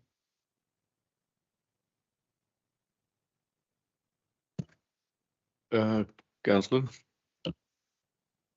Baie dankie, speaker. Ek dink dat op 'n vorige geleentheid het ons vergadering gehad met Department of Social Development waar die bestuurder aan ons genoem het dat dit nie hulle mandaat was juis nie, maar ek en die burgemeester het net daarna 'n vergadering met die minister gehad, minister Sana, waarin sy duidelik gemaak het is juis hulle mandaat om te help in terme van homeless people en dan ook die integration van homeless people binne die societies. So ek sal waardeer as ons geen ander uitkomste het nie, dat ons dan op 'n politieke manier dan die situasie kan dryf. Dankie. Baie dankie, speaker. Yeah, I think this is a big problem, and the challenge that I have with Cape Agulhas is that we always lag with planning for the future, and that's a big challenge because I think we're growing at an annual rate of 0.5%. If you look by 2025, we'll be 36,000 people. If you look in terms of by where we are, we'll be by 2030, we might be close to 40,000 people, which that means is that the infrastructure is not adequate for the amount of people that will come here. So that's the challenge. And I think it's one thing to say that it is the responsibility of social development, which it is correct when it comes to those social issues. But when it comes to the infrastructure, like homeless shelters and those type of stuff, there's no plan for those type of things. We have a women's shelter here, but we forget about the men as well. And I can tell you now, most of these guys here are men. And dealing with drugs and coming from prison. So it needs a cohesive approach in order to address this issue. I definitely think when it comes to the next housing project, there should be looked at to build a homeless shelter within Cape Agulhas, because it's going to be a problem going in the future, and we cannot have the same challenge again. And that's why I'm saying is that we need to start planning for the future and not just pass the buck, speaker. And I think this is not we can address the issues here and try to reintegrate them to the family. But there are other social challenges, like for an example, they might not have adequate housing themselves, and they're also struggling. So where are you going to reintegrate those people to? Obviously, that needs further research, etc. So I think we need to look at how do we plan for the next 5-10 years and ensure that we have at least an idea for some kind of a homeless shelter going forward. And I think, especially with the next housing project coming here, I think that's something that we need to talk to with ASLA or whoever's going to build this project to look at a homeless shelter for Cape Agulhas, speaker. Thank you. Minister? Ja, dit is ons was almal deel van die strategiese sessie einde van die verlede jaar, en That's why we put on the table a 30-year plan 2030. And that report address all social problems also. And that's why we starting also the surveys that we're busy with now. Wat Marlene gesê het, die eerste en die maklikste mag wees dat die persoon terug in die huis. Dis die ondersoeke wat ons moet doen. En ons kan niks doen as daar nie ons kan nie dit wat as ons nie kan measure nie. Wat was daai woord? Ons moet 'n survey doen dat ons kan measure, and that is all part of this 30-year plan up until 2050. Thank you. Dankie. Dat dit 'n sensitiewe ene is, that's no maybe. En ek dink jy's reg, raadslid Lou, ons sal moet vooruitdink en proaktief wees. Daar is nie eens twyfel daaroor nie, maar ek dink dis wat die burgemeester na verwys in daai plan. Geen ander besprekings nie. Dankie. Okay. Thanks. 13.20 progress report deferred by projek wat aan stapel gestuur is in Bredasdorp. We had a presentation from ASLA at the portfolio committee meeting regarding where we're at in terms of the deferred ownership project, how many units has been built already, how many have been sold, how many are currently part of a rent to own process. And I'm going to give over Marlene, if you can maybe just take us through this report, please. Thanks. Weer eens dankie speaker deur u. Meeste van die raadslede was by die artikel 80 vergadering waar ASLA vir ons ook deelgeneem het met 'n aanbieding, en dan was die aanbieding weer herhaal by die burgemeesterskomitee vergadering. So ek hoef nie weer oor te gaan wat een van die goed wat ek net sien wat uit die besprekings in beide vergaderings opgekom het, was die kwessie rondom die incremental typology wat nie vervat is in die voor ja, wat is recommendation? Ek wil nie die mekaar praat nie, die aanbeveling nie. I don't want to speak through each other, but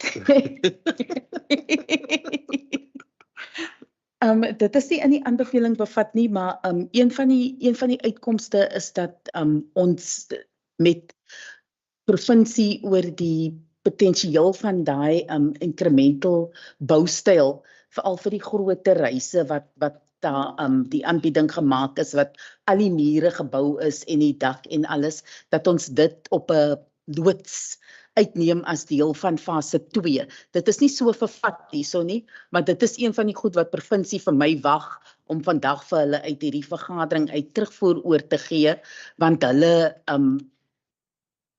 stel redelik belang om dit ook te gebruik as 'n loods om dalk in ander munisipaliteite te gaan gebruik as 'n voorbeeld. So dit is net iets wat ek wil merk, speaker, wat nie in die aanbeveling is nie, maar dit was in beide vergaderings in die besprekings het die kwessie van daai typology het gekom. Dankie.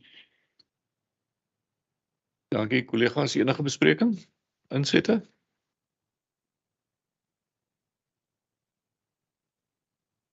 I think we take a notes and also about the presentation that was made to us and also the developmental part. But the issue of the houses that have been built now, I know it's quite expensive. But at the same time, when you receive a house, it should be in part of the quality that you're expected to pay. There's a lot of complaints that we receive, and there was a sort of not mitigation part from ASLA's side to how are they going to identify the snag list that has been made by those occupants. So it's a problem that we foresee even to come, and even the people that need even to sell even those houses, maybe when time maybe come, even arise, it's going to be a problem. Even the situation, or maybe the place that the houses has been, the land secured, it's very questionable, even again. So I hope that maybe in future we must also look at other areas and also other developers so that people can able even to choose which one that can be suitable for me. So there must be a competition. Because we're sitting with a problem with those houses now. I'm referring to RDP houses now. During this flood, there was a lot of leakage from the windows when the water was coming through. So I don't know what's going to happen now in future, maybe in 10 to 15 years to come on those expensive houses. So I'm just trying to raise even that concern that really we take to take a note so that we need even have that monitoring system and also evaluation. Before the handover has been done, we must make sure those houses have been built in a proper manner, because those are the people who need to pay. Those are the people who need even to sit and say, I'm comfortable with the house that I'm paying. Dit ons gesê dit is 'n pilotprojek, die eerste in die Weskaap. En ons weet mos nou wat gebeur het, en toe het ons paar omliggende munisipaliteite uitgenooi na hierdie projek toe ons begin het daarmee. En hulle was ook by die amptenare wat ek met gesels baie opgewonde oor so 'n projek. Nou ons weet waar ons nou staan, maar nou wil ons gaan na 'n ander projek toe. En dan gaan ons hulle weer nooi, hoor ek wat die directeur sê. Gaan ons hulle weer nooi. Moet ons nie maar liewer so stil bly en nie die mense nooi nie, want ons moet dan maar so die mense sê, wat daar verkeerd gegaan met hierdie projek, laat julle nie kan verder hê. Nou is dit weer die volgende ene. So, ek noem het maar net. Ek meen, dit is so, die projek kan nie verder gaan nie, want daar is die belangstelling nie. Nou gaan hulle 'n ander projek wat ons graag wil verder vat. Nou, soos ek sê, ons het 'n voorlegging gehad. So, ons kyk maar wat hulle besluit. Maar ek meen, op nou weer vir die mense, en vir die omliggende munisipaliteite laat weet, maar hier is nou ook 'n eerste, ek dink dit gaan eintlik amper 'n klad op ons naam wees hier. Goed, nog burgemeester? Voorsitter, ons het 'n gesprek gehad met die minister. Dit was 'n eerste vir Kaap-Agulhas die typology of die wysingsprojek, die rent to own.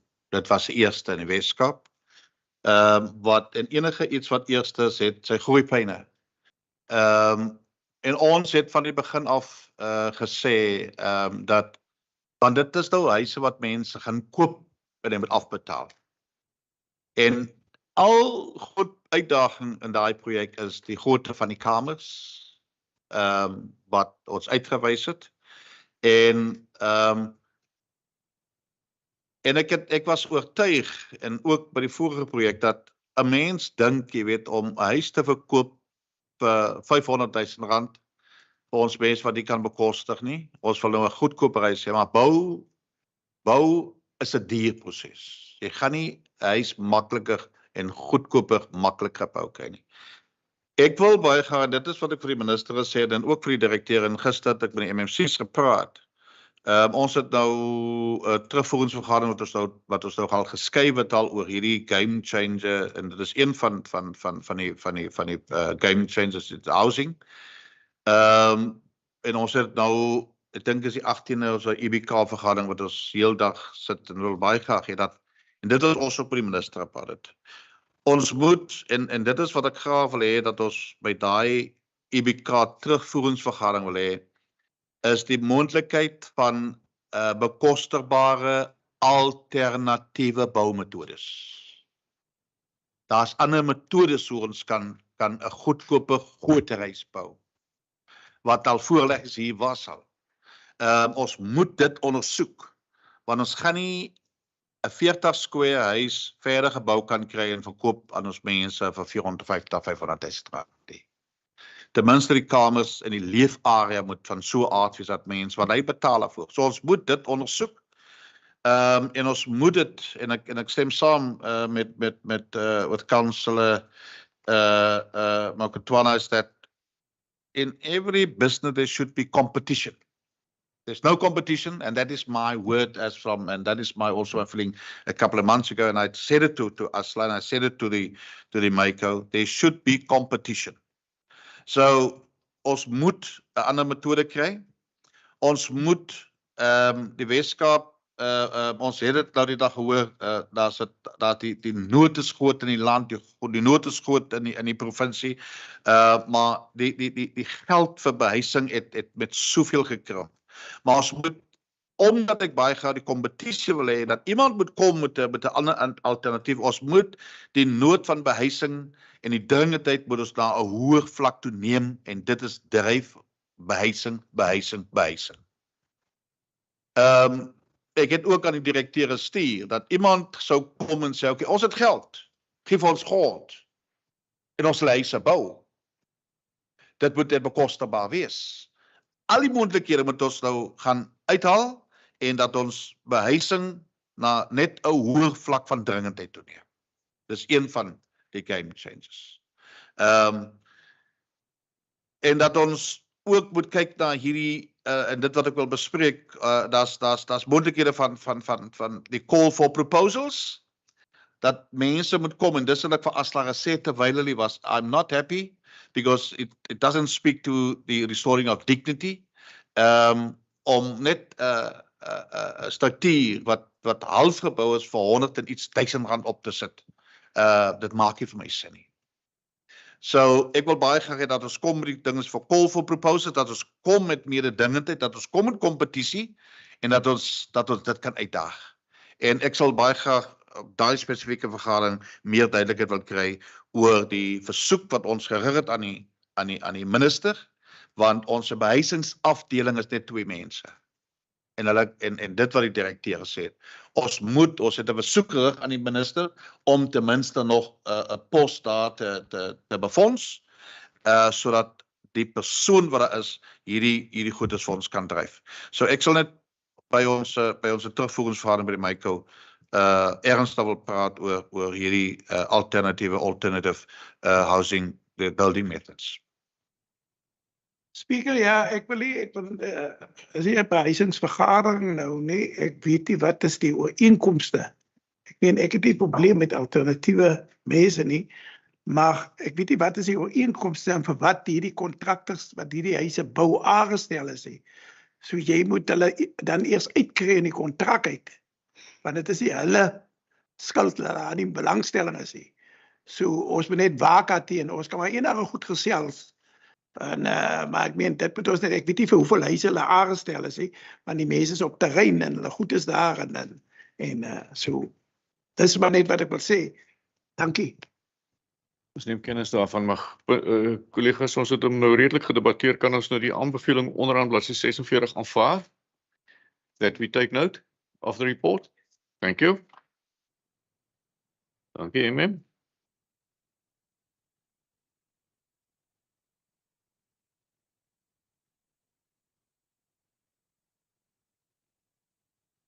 Yeah. Thanks, Speaker. 13.21 is the revised draft social conflict management plan.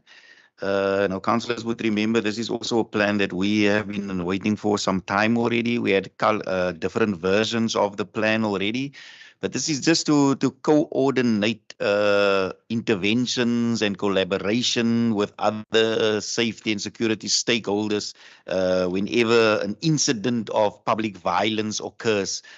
We just got the feeling that every time something happens, hardloop almal rond soos afkop hoenders, niemand wat verantwoordelik hierdie polisie blameer, die munisipaliteit wag vir die polisie om enige iets te doen. So hierdie plan is basies ten doel om net 'n beter koördinering te kry tussen al die verskillende rolspelers om public violence hok te slaan en seker te maak dat daar so min as moontlik ontwrigting, so min as moontlik skade is en so vinnig as moontlik optrede is indien so iets sou gebeur, sodat 'n mens minimale impak kan hê op die plaaslike ekonomie van Kaapagullis munisipaliteit. So that is just what the intent is of this plan, and I'm not sure, Marlene, do you want to highlight anything out of it? Are you covered? There is nothing else. Thank you. So die plan is basies op die tafel van die raad vir goedkeuring sodat ons dit kan implementeer indien iets sou gebeur. Thanks. Colleagues, you've all received it, you read it. Any comments? Councillor? Speaker, I don't have a problem with the plan itself, but the problem that we're having is about implementation part, which we always even fail to implement. If we raise even this issue, we only react when something happens. So I pursue even that if you can look even what the occurrence of the march and other people and other councils have been met that in different municipalities, the safety as well of the councillors is very paramount when we try even to look at the conflict management. So I'm raising that concern. How do we address even those issues now? Because it will come even in Honda so that we were here and then the plan was there, but how do we even address even the issue that been pertaining even the act that is in front of us? How do we implement? Do we have maybe the budget even to implement all those things? So I'm just raising even that concern. It's fine, we have got the plan, but the part of implementation part and monitoring system is in place. How do we even maybe raise even this concern of the safety of the councillors as well? Because if there's a conflict, the first thing that comes, the councillor. It happened in Apir as well. They were so angry and they get angry. In such an incident that maybe something need even to happen, that's raising that concern. Perpetuating maybe that is coming from other sources, third force. So I'm raising even that concern, Speaker, that we need to even take cognizance also as well. Thank you, Councillor. Marlene, wil jy iets kommentaar lewer?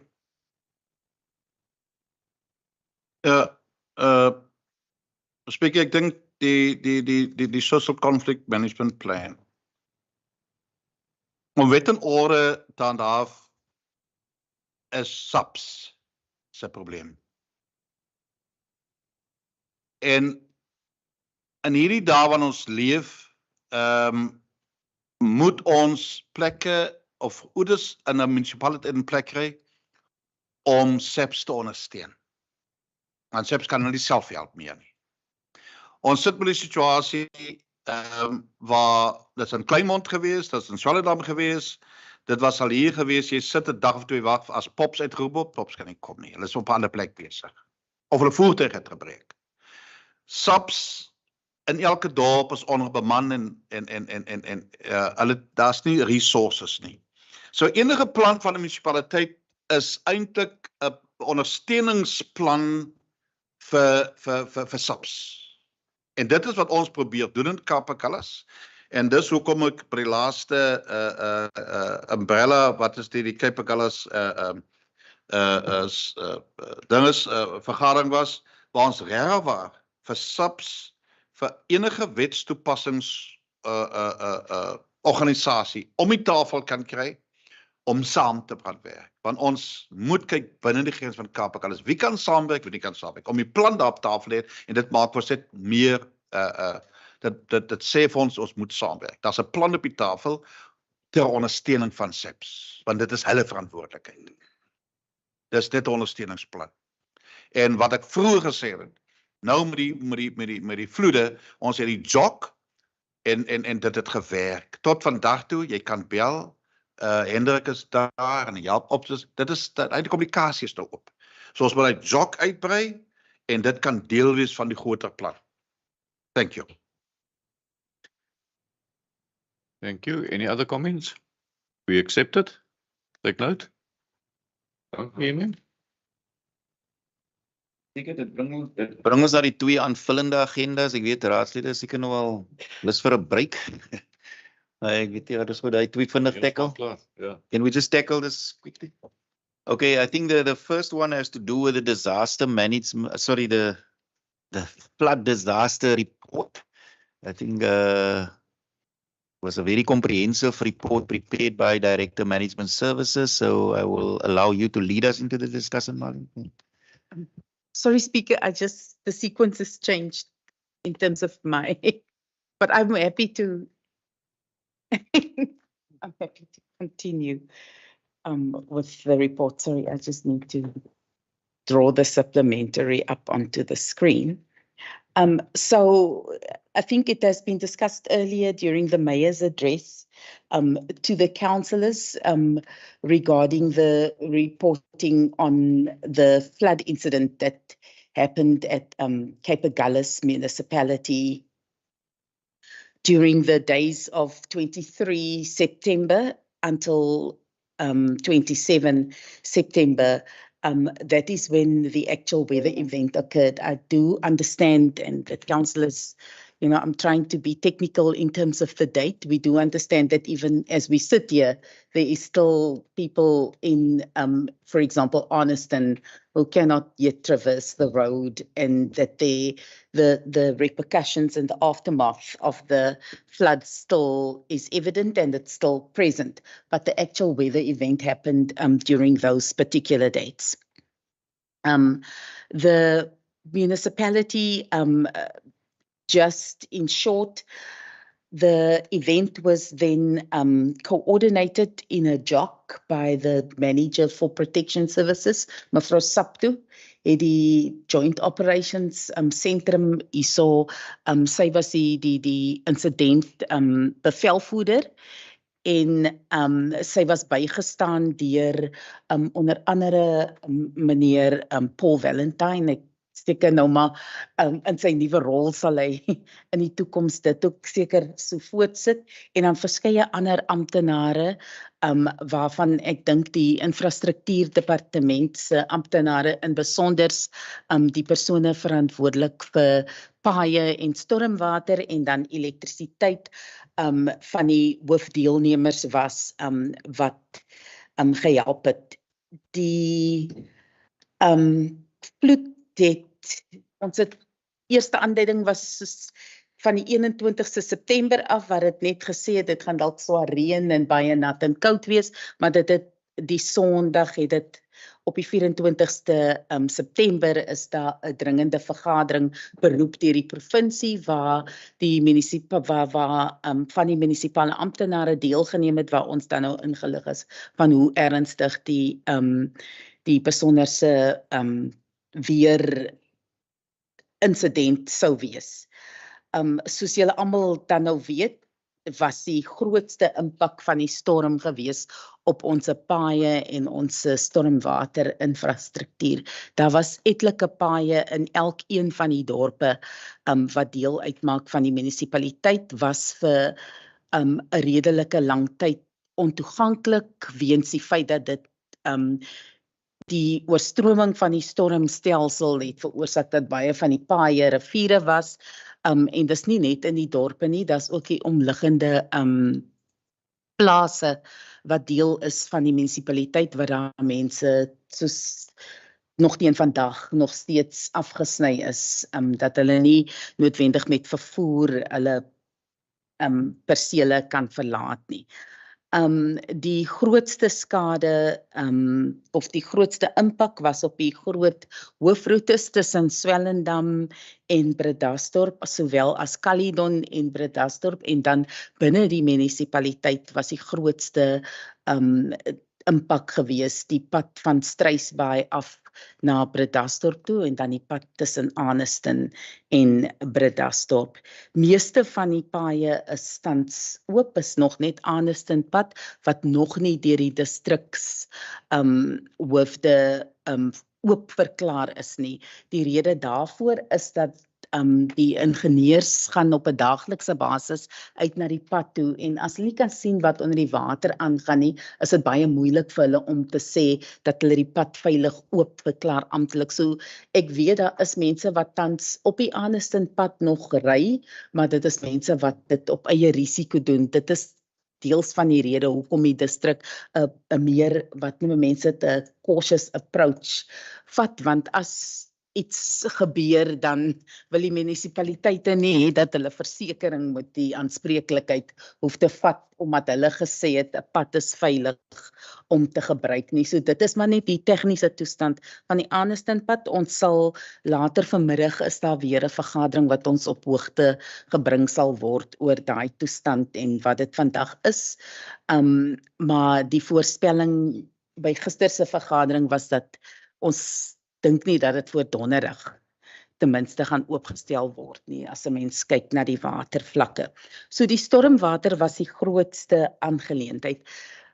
Wat maar gebeur met elke stormsituasie soos hierdie, is dat ook elektrisiteits infrastruktuur is van die ander infrastruktuur wat redelik vatbaar is vir enige skade, en dit is wel die geval wat hierso gebeur het.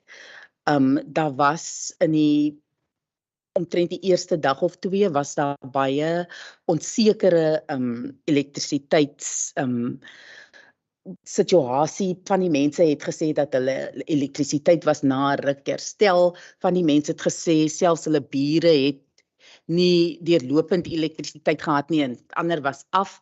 In terme van die elektrisiteit en die reaksie daarop, kon die munisipaliteit se elektriese departement moes ook maar ook wag tot dit veilig is, want mense werk dan met elektriese currents, en dit en nat weer kom nie goed oor die weg met mekaar nie, maar ek dink binne die eerste 2 dae was meeste van die elektriese probleme heeltemal uitgesorteer. Die probleem wat toe ontstaan het, was dat Eskom oorspronklik net nie toegang gehad het tot die munisipale gebied om hier te kom, om te kan toesien na van die probleme wat in hulle toevoer lading was nie, maar later het dit ook nou geblyk dat daar ook van Eskom se vooruitbetaalde meters is wat die munisipaliteit of nie iets aan kan doen nie, maar het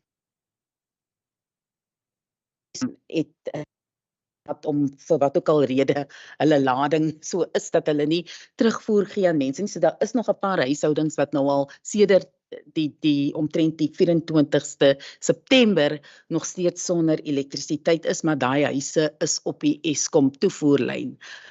Waar moontlik het die munisipaliteit se eie elektriese departement selfs by Eskom plekke gaan hulp aanbied waar hulle kon, maar nou daai autoriteitsrisiko's op die departement geneem, maar daar is seker goed wat die departement net nie kan doen, wat Eskom self na sal moet kom omsien, en ek dink tot op nog vanoggend het meneer Kron nog vir Eskom sy aanhoudende, soos ek het nou al gesien, sy taktiek is nou om maar nou soos 'n hond irritasie te gaan wees, en hopelik gaan iemand maar nou nie die hond wil stil maak deur vir hom 'n been te gooi, so ons hoop maar namens daai mense dat dit binnekort gaan gebeur.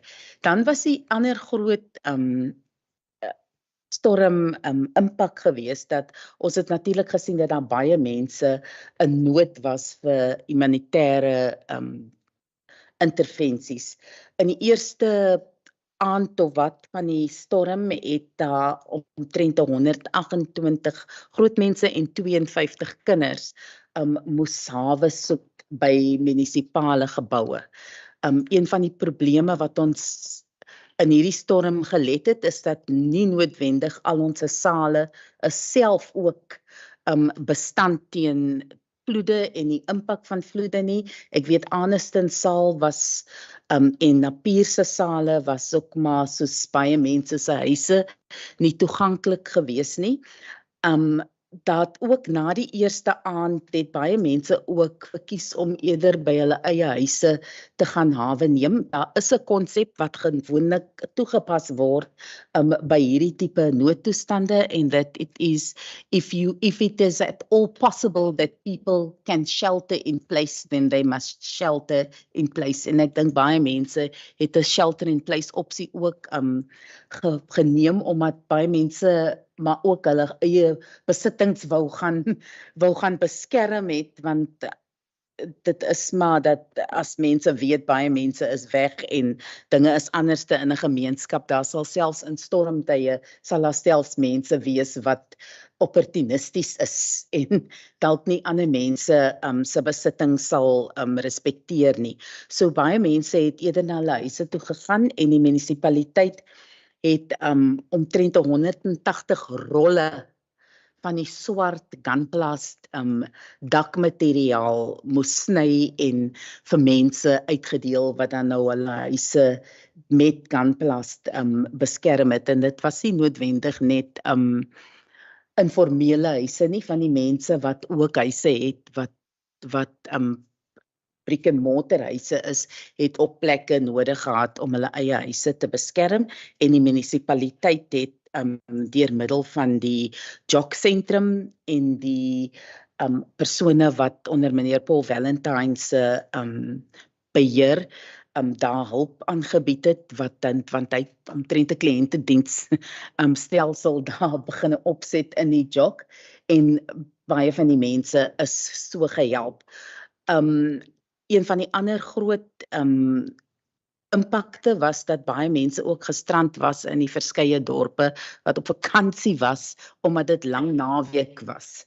So dit was ook 'n groot probleem. Ek dink die burgemeester het selfs dit getoonbeeld dat baie van selfs tot op die Spaza winkels het nie meer goed gehad om te verkoop nie, want mense moes hulle self kon voed. So in die eerste paar dae was dit 'n groot probleem om kos by mense uit te kry, of dan ten minste hulppakkies, maar daar is dan nou in die afgelope week wat ingespan was. Die munisipaliteit self het ook vir die sopkombuise waar daar toegang tot hulle was, ook gehelp om vir daai sopkombuise goed te gee om vir mense te maak, en baie mense het die sopkombuise se dienste gebruik om hulle self te kon voer deur die tyd.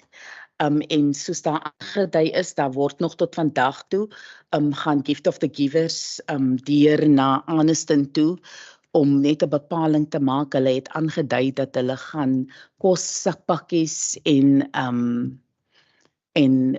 toiletware pakkies gaan Arniston toe gaan. Daar kom net amptenare van die Gift of the Givers vandag, wat hulle saam met die bestuurder vir Luzet, wat hulle saam gaan om te sien hoeveel nodig gaan wees, en dan het hulle aangedui dat hulle gaan probeer om dan teen môre die pakkies te bring. Ons sal reëlings tref dat Luzet met die wijks komitee, met die wijksraadslid vir daai wijk ook in verbinding tree met wanneer Gift of the Givers hulle oorhandigings of deurkom.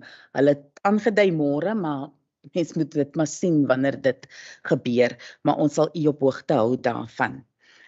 Baie van die mense wat huisvesting gesoek het, soos ek gesê het teruggegaan na hulle huise toe, maar die paar wat nie teruggegaan het na hulle huise toe nie, kon by die Suikerbossie in Bredasdorp en by die Duikestraat in Struisbaai kon hulle tuis gaan in die munisipaliteit se chalets wat ons wel daar het. So dit was eintlik dit was goed dat mense kon gehuisves word wat ons nie noodwendig hulle in sale hoef te geakkommodeer het nie. Dan is die ander aspek wat ek dink ook deur die burgemeester gehighlight is die kwessie rondom kommunikasies en customer relations. Die kommunikasiespan het wel op ons sosiale media platforms gereelde terugvoer gegee. Dit was bietjie lank voordat die meer hoofstroom media die hele situasie, ek dink behoorlik op al die radiostasies en al die nuusberigte wat mense op die TV kon sien en dis meer kon bring, maar dit het uiteindelik met die behulp van ons kommunikasiespan was dit eintlik het dit eintlik toe nou later plaasgevind. En soos ek sê, kliëntedienste, deel van die probleem met die kliëntedienste was dat die na-uurse bystandlyn word deur die Overberg distrik beheer en daar was menigte klagtes dat mense gedink het hulle kan nie deurkom op die lyn nie, niemand antwoord nie die foon nie, maar dit was omdat die foonlyne was regtig waar heeltemal beset. Daar was later 'n munisipale aparte lyn beskikbaar gestel en ons neem ons lesse. Die munisipaliteit se eie bates wat ons onder verseker is. Die Bredasdorp Biblioteek, daar sal 'n versekeringseis geproseseer word vir skade aan die dak, die plafon en die matte op die vloere. Dieselfde vir die verkeersdepartement se kantoor. Die Agulhas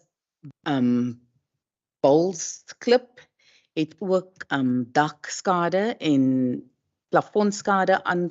Daar was sulke skade, die Napier sportgronde soos daar gesê is, die turf en die omheining, daar gaan 'n versekeringseis daarvoor gelewer word en dan ook verskeie paaie in Napier waar ons gaan kyk tot watter mate die versekering sal betaal vir die skade op die paaie. Daar's ook van die boorgate van die munisipaliteit in Napier wat skade gelei het en wat daar wat verseker is en dan ook wat is wastewater, afvalwater, pompe in Napier en dan ook die waterwerke in Bredasdorp wat daar skades net aan die omheinings is wat dan deur die versekering geëis gaan word. Deel van die proses van die wat ons benader het met hierdie verslag is hoe kan ons die gebeurtenisse wat gebeur het om vir ons 'n toekomstige gereedheid te begin beplan. Ek dink dis een van die goed wat die raadslede veral oor bekommerd is. So deel van hierdie verslag is ook dan nou 'n gereedheidsprotokol vir sou daar in die toekoms ander soortgelyke insidente wees. Die administrasie het 'n vergadering gehad toe ons ook gedink het dat daar gaan hierdie naweek 'n redelike ernstige situasie wees en dit is waar ons die konsepprotokol dan nou ook bespreek het en dit is 'n protokol wat dan nou sal vir enige ander waarskuwingsinsident toegepas sal word.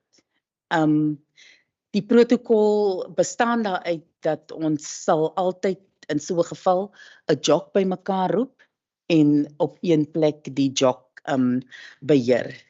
Die bestuurder van die beskermingsdienste sal altyd die insident bevelvoerder wees, maar wat ons ook 'n les wat ons ook geleer het uit hierdie proses uit, dit is nodig vir hierdie munisipaliteit om 'n rampkoördineerder te hê wat vir Tam munisipaliteit werk.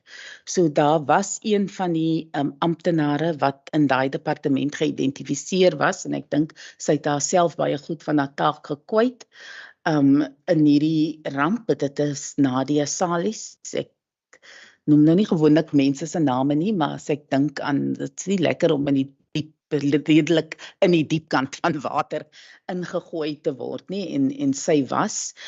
So wat ons ook geïdentifiseer het as deel van die protokol is ons sal haar op 'n ad hoc tydelike basis indien daar ooit so ramp aangeleentheid is, sal ons haar dienste aanpas om dan dit te so formeel te hê en dis goed wat ons ook net met ons menslike hulpbronne moet bespreek hoe 'n mens daai tipe situasie en scenario ek dink ordentlik ook vergoed vir die tegniese kundigheid wat sy van die hand wat sy tentoongestel het. So dit sal altyd gebeur. So die protokol sluit in dat ons met die distrik disaster kan kontak maak, hoe ons dan die mense wat binne die munisipaliteit ook werk, almal sal bymekaar bring om dan toe te sien dat ons almal gereed is, sou daar nog 'n voorval wees. So deel daarvan sluit in dat ons plekke geïdentifiseer het waar sê nou maar byvoorbeeld ons verwag dat daar dalk 'n storm gaan wees waar ons weet waar ons alreeds gunplast in Napier, in Struisbaai, in Arniston en in Bredasdorp sal gereed het sodat ons nie hoef as soos nou in hierdie geval waar plekke afgesny word, dan is daar alreeds goed. Dieselfde met die sandsakke wat uit infrastruktuur uitkom, dat ons sal sandsakke ook op dieselfde plekke het. So ons het sulke plekke geïdentifiseer en dan is daar ook geïdentifiseer hoe sal ons dan nou mense ook gebruik in die verskeie bystandsspanne om dan toe te sien dat daar altyd sal iemand wees wat op 'n bystandsspan is van tussen die verkeer en wetstoepassing byvoorbeeld in elke dorp wanneer daar iets verwag word. Van die ander goed is ook dat ons 'n beter proses in plek moet stel om die sleutelhouers van die verskeie sale en oorde in ons dorpe te moet kan kontak. So daar is ook reëlings getref oor hoe tussen die wetstoepassingsbeamptes wat dan in die verskeie dorpe sal wees en wie ook al die sleutelhouers is van persele, dat ons ook dan op 'n gereedheidsbasis al vooruitvoorsiening sal maak dat die wetstoepassingsbeamptes dan nie toegang het tot die sleutels wanneer ons so 'n voorval antisipeer en sodat ons dan nou baie vinniger mense tot veilige hawes kan kry, want dit is iets wat ek dink op daai eerste aand nogal redelik deurmekaar spil was. Dan is die verder een van die ander goed wat ons ook opgemerk het was dat die distrik se brandweer, wanneer dit iets is wat die hele streek tref, kan hulle ongelukkig nie net op Bredasdorp fokus nie en hulle moet ook 'n diens lewer wat breedvoerig ander munisipaliteite insluit en daar is munisipaliteite wat in terme van paaie en dies meer wat aan die distrik behoort nogal redelik erger as ons eie munisipaliteit deurgeloop het en was die distrik nogal hulle was oral. En een van die goed wat ons opgelet het vir iets soos byvoorbeeld bome wat in die pad lê. Ons het ook gesien dat dit moeilik is om ons eie mense wat nie gewoonlik op bystand is op 'n naweek in die hande te kry nie. So een van die goed wat ons wel sal doen as daar weer so 'n tipe van voorspelling is, sal ons seker maak dat ons dan nou maar sal bystand betaling, dat daar iemand is wat 'n chainsaw kan operate want dit is nogal 'n redelike kundige taak om te moet doen en ons het net ek dink een mens wat dit kan doen op hierdie stadium en dat ons daai persoon maar op ten minste een van ons eie mense op bystand het, al moet hulle dan nou maar bietjie uitry na 'n ander dorp toe, maar dat ons sulke goeders op ons eie kan baas raak. In terme van die maatskaplike hulp wat gebied word, ek dink dit gaan 'n tweevoudige proses wees, want die een is dat Lozet het maar net haar die sportbeampte en die jeugbeampte wat by haar werk, maar ek dink dat sy het daar ook self goed daarvan gekwyt dat sy het 'n baie goeie samewerkingsverhouding met die maatskaplike organisasies binne meeste van die dorpe en ek dink ook baie van die wijkraadslede self het ook daai verhouding, so ek dink nie dit was 'n probleem om daai mense so vinnig as moontlik aan boord te gekry het nie, maar dit is iets wat ons net in die toekoms sal wil handhaaf dat ons baie vinnig dit kan doen. Van infrastruktuur se kant af dink ek dat ons het ook, soos ek al voorheen genoem het, dat ons per gereedheid as ons so 'n waarskuwing kry, verseker maak dat ons sandsakke gaan plaas in die verskillende areas. As dit dan nou so gebeur dat die event nie plaasvind nie, kan ons altyd daai sandsakke en gunplas weer terugvat store toe, maar ten minste wil ons nie op die tyd wat iets gebeur, nou jaag ons rond vir hierdie tipe goeders nie. In terme van die elektrisiteit, dit is ongelukkig dat ons die tipe van situasie het wat ons tans het met Eskom, maar ek dink ook as daar in die toekoms weer so 'n voorspelling is, een van die goed wat sal gedoen moet word, is dat daar al vroegtydig met Eskom, voordat daar 'n probleem is, net seker gemaak word dat ons iemand se nommer kry. Uit die finansiële dienste se van hulle kant af, dink ek daar was goed samewerking gegee in terme van die aankope wat gedoen moet word, maar dit sal ook iets wees wat ons altyd op gereedheid sal het, is dat die bestuurder wat verantwoordelik is vir aankope sal seker maak dat as ons 'n waarskuwing kry dat ons oor sekere goed in ons store dadelik probeer om seker te maak dat ons eerder te veel as te min daarvan het. En dan sal hulle ook dan nou bystand lewer met enige aankope wat ons nie voorsien het nie. Ek moet ook dalk sê dat een van die lesse wat ons ook geleer het was toe almal afgesny was en dan kon partykeer nie op die foon of WhatsApp want mense se wifi het nie gewerk nie, was dit nou weer 'n les vir ons. Not everything that is digital and what the fourth industrial revolution forward is necessarily the best thing. En een van die goed wat ons toe nou gelet het is dat ons gaan ook maar moet kyk na ons analogiese radio stelsel om seker te maak dat so 'n stelsel dat ons genoeg walkie-talkies en dies meer het sodat ten minste die mense wat die mense wat dadelik moet uitgaan soos wetstoepassing en verkeer en die mense van infrastruktuur en dies meer dat daar daarom genoegsame kommunikasie tussen hulle en seker ook ons kommunikasieafdeling behoort dan ook maar 'n radio wat deel is van 'n radiobeheer.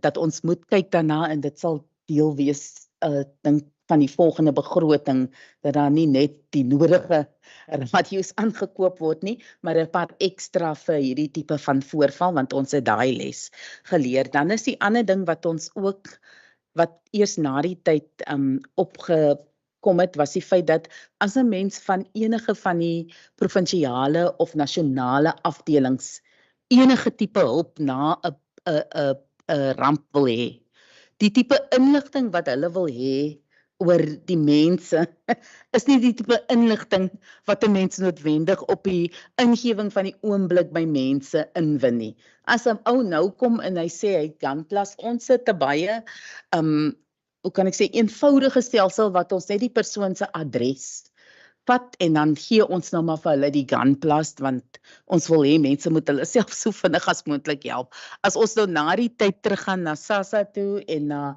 social development toe, dan sê hulle nee, maar hulle het ID-nommers en geslag en ouderdomme en 'n hele klomp goed nodig. So in die lig daarvan het ons departement en die IT-departement nou al reeds begin werk aan iets wat ons dan nou kan doen, wat ons moontlik ook op ons munisipale app kan sit, waar dit dan dalk op die ou einde as ons dit so ontwikkel dat iemand sal daar kan sit op hulle selfoon en gou daai inligting insit en deurvoer na die munisipaliteit toe en ons het daai tipe inligting. Maar ons is besig om dit nou aan te werk. Willem is net op die oomblik net op vakansie, maar ons het al begin met die eerste weergawe daarvan waar ek myself as 'n begunstigde geregistreer het om te sien of ons daarom die ding kan werk en of ons van die goedjies kan begin uitwerk. So die mees rudimentary program soos dit sal ons seker al oor 'n maand op ons webwerf ten minste kan hê of ten minste vir ons amptenare toegang het dat ons 'n bietjie beter inligting kry by mense en dat ons al die goed wat ons na die tyd dalk gaan nodig het, dat ons al daai inligting inkry. So dit is daarom een van die groot opwindings wat gekom het uit hierdie proses uit. Dan is die ander area wat ons ook gesien het dat ons gaan moet bietjie 'n beter benadering het is kommunikasies en dis nie die kommunikasies afdeling nie. Dit is net hoe kommunikasie gebeur en dat ons dalk net 'n bietjie van 'n meer dieper protokol rondom kommunikasie sal moet ontwikkel. Een van die goed sal wees dat ons dan maar altyd 'n Kaap Agulhas telefoonnommer moet kan publiseer uit die staanspoor uit. Maar met die publikasie van so 'n telefoonnommer gaan ons ook moet weet dat daar is mense of iemand aan die ander kant van daai telefoonlyn wat gaan sit en antwoord. En so dit is van die prosesse wat ons besig is om tussen Paul en Tracy en ons departement wil uitwerk waar ons ook weet wie die mense is in die munisipaliteit wat ons sal kan nader en dat ons gaan moet vir hulle 'n toon kan gee wat ons weet daai nommer kom by hulle uit en hulle weet presies wat om te doen met die inligting, hoe om die inligting deur te voer sodat ons almal 'n bietjie beter kan help. So dis een van die goed wat ons sal moet ontwikkel, maar dit is dit is ek het gesien in hierdie omstandighede baie noodsaaklik dat ons nie self heeltemal aan die distrik oorgee wanneer dit kom by die kommunikasie ten minste wat mense kan inbel na die munisipaliteit toe nie. So die protokol is nou daar. Ek dink dit is prakties haalbaar. Ons het dit bespreek met al die bestuurders in 'n vergadering dat almal verstaan wat hulle moet doen sodat dit net makliker is in die toekoms as daar weer hierdie aard van voorval is dat ons dit kan doen, maar ek dink die protokol is ook van toepassing met enige tipe van hierdie waarskuwings wat ons kry, dat ons net weet, want in die somer is dit nou weer ander kant om, in die somer is dit nou weer droog en daar's brandgevaar. So dieselfde protokol gaan in elk geval van toepassing wees wanneer dit kom by brandgevaar. So dit is iets wat ons dan nou in die toekoms sal toepas. Dankie. Ek weet dit was 'n mondvol, maar Dankie direkteur. Dankie speaker. Daar's 'n spreekwoord wat sê in die medies prevention is better than cure. Ek hoor wat sê direkteur, maar ek wil ook tog sê ons het al die planne en ons het al die goed op die tafel, maar as dit kom by die implementasie van die planne, word dit net nie uitgevoer nie. Jy weet, in my wijk was daar 3 huise verspoel, wat die water totally deurgekom het, deur die deure, want omdat ons kanale was nie skoon genoeg nie. Van die vullis word net tot in die helfte gestoot. En dan kom dat net weer by, dan word het weer opgehoop. En dit is goed wat op die klagtelys, op die klagtestelsel bly.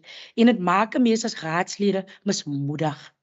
Want jy doen jou deel, jy sê vir die amptenare, ek het hier gekom, nou op die oomblik, wil ek ook tog dit regstel, om niemand swak te maak, om ek praat, omdat dit is wat ek voel, en dit is my gevoel, want dit is 'n gemeenskap wat daaronder lê. Die kanale was definitief nie skoon nie, en jy weet, die nag 3 was haar vrou vasgevang, sonder bene, in haar huis. En ons bel vir bystand. Bystand het uitgekom, want hulle kon ook nie, wat genoeg is, terugkom nie, maar hulle het die brandweer gestuur. En daai mense het binne uit trok gebly sit. Een bystand het my teruggebel en gesê dat een van Kamp se amptenare wat moet op bystand wie sê, hy gaan nie uit nou meer nie. Dat is sy lewe, so maklik soos dat hy gaan nie sy lewe in gevaar stel. Ek weet nie of die mense danger pay kry of net die bystand geld nie. Maar in elk geval, nie is die brandweer wou uitklim nie. Die hooi wat die water in die pad is. En die meisiekind langsaan was so braaf en ek wil tog vir haar dankie sê. Sy het uitgegaan en sy het die deur oopgetrap, maar die brandweer het nou daar gesit. En ons het terwenslik lank gesukkel, maar ons het die vrou sonder bene uitgekry. Maar ek wil tog sê mense, laat ons die goed prevent, want die kanale is vuil onder. Nie net in wijk 6 nie, ons kan dit ry, ja, kan ons dit uitwys, want ek is ook al moeg van dit uitwys. Want ons was met 'n besoek, was ons by verskillende plekke, en ons het uitgewys, waar is die foute, hoe vuil is ons dreingate, want dit bly verstop, die water loop eenvoudig net die deur nie. En daar is ons 'n vlak op die Seelbou, daar het veel water gelê, daai water het nader in Plaatjiestraat ingehardloop. Dit kon nie weghardloop nie, dit moet daar bly staan, as gevolg van die dreine is verstop. So, ek weet nie, ek het so baie om te praat oor dit. Maar soos ek sê, kom ons prevent dit, my liewerste. En 'n sandsak, kan jy mos nie vir iemand gaan maak as dit reën nie. Das dit na môresak. Ek bedoel, hoe gaan jy 'n sandsak maak as dit reën? Hoe gaan jy 'n seil op iemand se dak gooi as dit reën? Hoe? Dis goed wat moet gedoen word voor dit begin. En die munisipaliteit kan nie vir my sê, ons was nie bewus van die klomp reën wat aankom nie. Want ons het almal gesien. So ja, speaker, dankie voor ek enige iets anders uitlaat. Maar baie dankie. Baie dankie, speaker. Eerste wil ek vir meneer Kroon baie dankie sê dat hy so hands-on was, want hy was eintlik ons bystandnommer. Maar dankie. En dankie dat hy ook vir ons so kalm gehou het om die gemeenskap kalm te hou. En jy weet, ek wil net daarop attent maak dat ons moet een of ander tyd 'n awareness doen oor rampe. Want toe ons vir die gemeenskap sê as niks wat ons kan doen nie, toe lyk dit daai mense kan vir ons nou met 'n klip gooi. Want hulle ek het agtergekom, hulle het nie 'n kennis reg van 'n rampie. Ons kan niks doen nie. En dan het ek die voorreg gehad om met die langsdienende raadsheer Jantjies te ry in die mid van die storm. En onmiddellik het hy vir my geneem, hy het gegaan na waar die stormwaters is. Hy het gegaan, direk gegaan na waar die infrastruktuur swaar kry. Want sy 30 jaar ondervinding kan niemand kopie. En dit het vir my ook nou geleer om, in die next storm sal ek presies net so daarna toe gaan. En daarvoor wil ek ook vir hom dankie sê, dat hy sy kennis ook altyd met my deel. En dan wil ek wil net 'n tip. So wanneer ons uitlaat in ons meetings of watsoever, laat ons dit op 'n ordentlike manier doen. En dit is nie altyd om mense aan te val nie.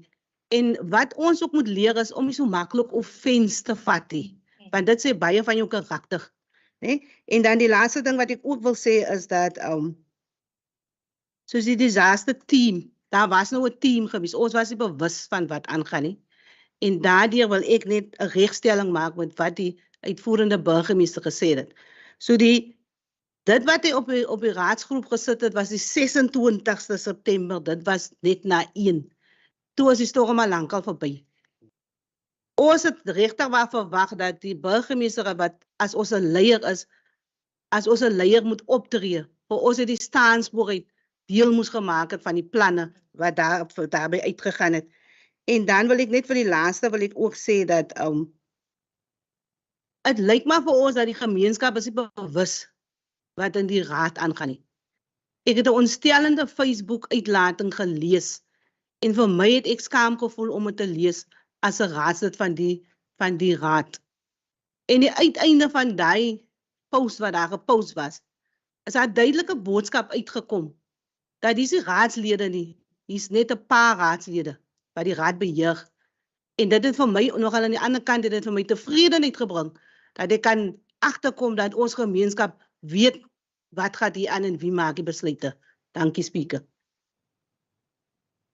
Is dit enige ander kommentaar? Speaker, thank you very much. On my side, I think I don't want to repeat what the other previous speaker just said.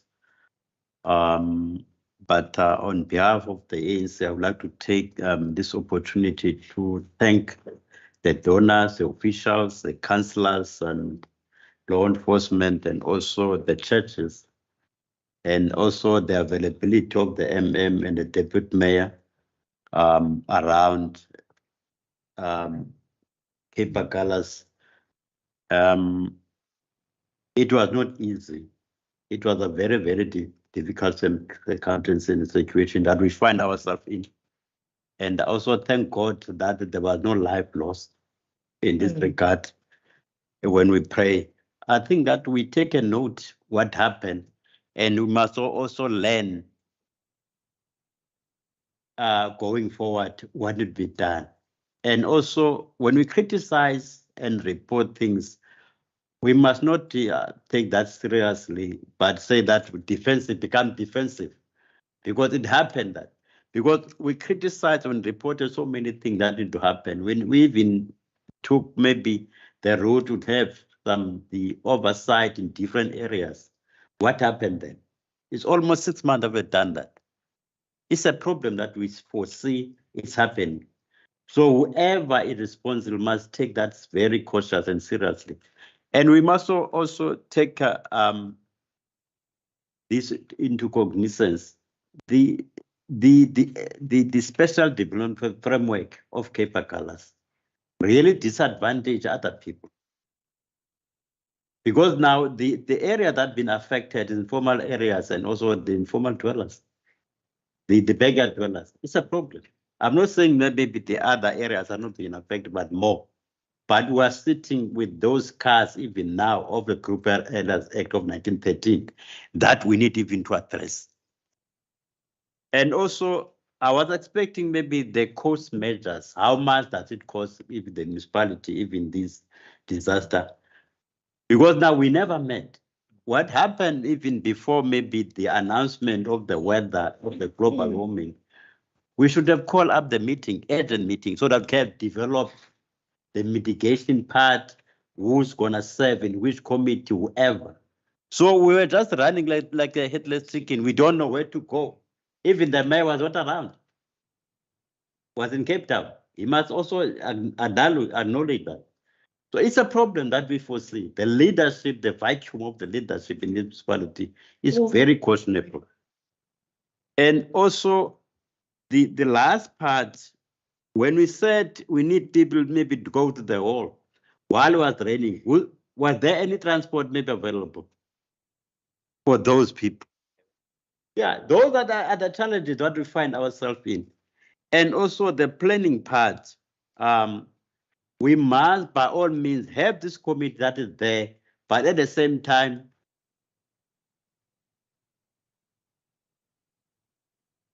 start with maybe with the officials. So I think that the ward councillors should form part of that committee, so that whenever report anything that happened, they must know exactly what is happening in their ward. And also we must have a collective integration from national, provincial, and look what can be done, because it's not going to happen today and tomorrow that nothing's going to happen. It will always occur if we don't even have those discussions, because now we're sitting in the dilemma, like Derek and other people say that we politicize almost everything, which is very dangerous. And people are not expecting that even to happen to us. When we lead, we must lead by example and portray that leadership. So I would like even to thank maybe from, I don't want to say much and even different thing, because it might hamper even our approach in order to mitigate even this thing. And the other part, Speaker, I don't know, we have got pig farmers that have lost, I don't know how many, I think it's more than 25 to 30. Yeah, it's a problem. I don't know, because we're trying even to approach in the cities people. So because it's there, that thing is our part and part of that bread and butter, because they sold all of those pigs that have been not here but down there in Ward 6. They've been perished by this flood, and also some of them, they took that and they said that they will bury it and don't know what hold. But when we advise them not to do that, I think by tomorrow we're gonna meet with them, so in order to assist them. So I don't know in part of the cleaning part that we're busy now, because we're sitting the dilemma upside down there, because this machinery and other things needed to be prepared and also renting out, so that we should know exactly what to happen. And the road that we reported previously in Ward 1 in the formal settlement is a problem. We were there with the deputy mayor when we reported and nothing happened. And the channel from that is coming above from the farm, this is where maybe these people got water from. It's a problem, because each and every informal settlement in Ward 1, all of them, they were full of water, because there's nothing, because the water was coming upside there.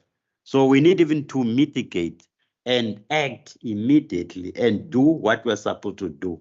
Because when we're sitting here saying, no, it's fine, that is done. But at the end of the day, nothing's going to happen.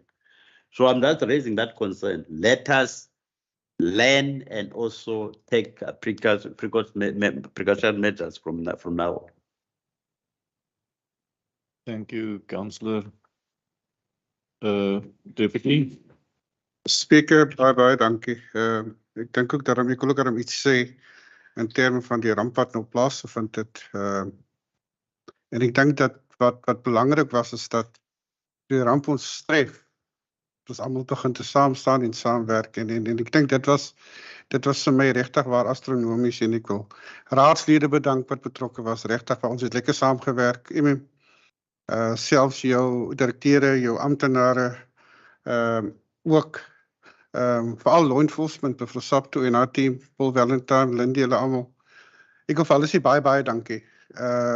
Ek dink ons as wysraadslede het 'n bietjie rondgehardloop. Daai spesifieke dag was baie navraag gehad wat ons onmiddellik kon deel, en ek moet sê dat die navraag was onmiddellik mee gedeel. En as hulle nie kon nie, dan het hulle terugvoering gegee, en ek dink dit was goed. Daar was baie tekortkominge, ja, maar ek dink ons het geleer uit die tekortkominge het. En soos die direkteur terecht gesê het, dat uit die tekortkominge moet ons nog kyk hoe ons toekomstige plan in plek gaat sit. En natuurlik implementation plan ook, direkteur. Ek dink dit is meer belangrik, en dit is waarna die raadslede ook voorheen van gepraat het, dat ons het planne, maar ons implementeer nie die planne nie. En ek dink dat Ja, die burgemeester was nie, hy was ongelukkig vasgevang in Kaapstad nadat hy 'n vergadering of 'n interview moes had bywoon in Kaapstad, die Sondag en die Maandag toe gebeur die hele, die Sondag aand actually gebeur die hele situasie. Hy is vasgevang, maar weet jy wat? Uit Kaapstad het die leierskap getoon. Hy was gedurig in kontak met ons, hy was gedurig in kontak met die rampbestuur, hy was gedurig in kontak met die gemeenskap op Facebook. En ek dink dat hy het leiding gegee en daarvan wil ek hom bedank. Seriously, hy het regtig as burgemeester het hy leiding gevat, hy het vasgevat, hy het voorgeneem en hy was net simply fantasties, al moet ek het self sê. En ek dink dat hy het vasgevat op 'n manier dat hy het inisiatief aan die dag gelê en gemeenskap mense gevra, donateurs gevra, kom ons kyk hoe ons byvoorbeeld Anderston kan help. En dit het onmiddellik plaasgevind. En hy het die geld ingesamel en dit oorgelaat aan die officials om die nodige pakkies uit te deel. Ek wil op bereg sê dat daar was geen politici involved in die uitdeling van pakkies nie. Ons het ook nie gesê, nou wie toe gaan die pakkies nie. Amptenare het dit gemanage en ek dink dat die hele rede is dat die burgemeester wou net gehad het dat die mense in Anderston, hy het geweet hulle is vasgevang, hy het geweet hulle kon nie by winkels uitkom nie, hy wou hulle net assist. So burgemeester, baie dankie vir dit en vir die leiding wat hy daar geneem het. Dan wil ek ook dankie sê vir die donateurs, ek hoop hulle luister. Baie dankie sê vir hulle, ook vir hulle bydra. Hulle het nie geskroom nie. Toe hy vra, toe is hulle onmiddellik beskikbaar en hulle het geld onmiddellik beskikbaar gemaak aan die service provider wat die kospakkies gemaak het. Ek wil ook sê dat ons het geen geld hanteer nie.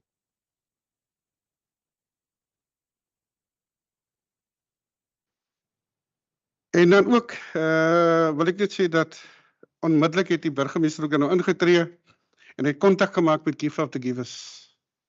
Onmiddellik en hulle het gesê sodra die padvaardig is, sal hulle deur en hulle het dit gedoen. En dankie vir hulle ook vir hulle bydrae wat hulle gedoen het. En ek dink dat ons het 'n goeie les uit die ramp geleer. Dit was nie 'n goeie ding nie. Ek dink niemand het dit verwag dat dit so na level 9 gaat regtig waar so styg nie. Maar ons moet nou uit die hele situasie het ons geleer en soos die direkteur op reg gesê het, ons gaan nou ons metodes en ons methodologies, soos die Engelsman sal sê, sal ons aanpas en kyk hoe ons enige toekomstige rampe kan we assist op 'n meer positiewe manier. Baie dankie spreker. Dankie deputy. Seker baie dankie. Ek dink dat die Malien het baie lank hierdie vir ons 'n breedvoerige verslag gegee en hy het gesê dat elkeen sy inset kan lewer. Vir my is dit verbasend hoe mense reageer.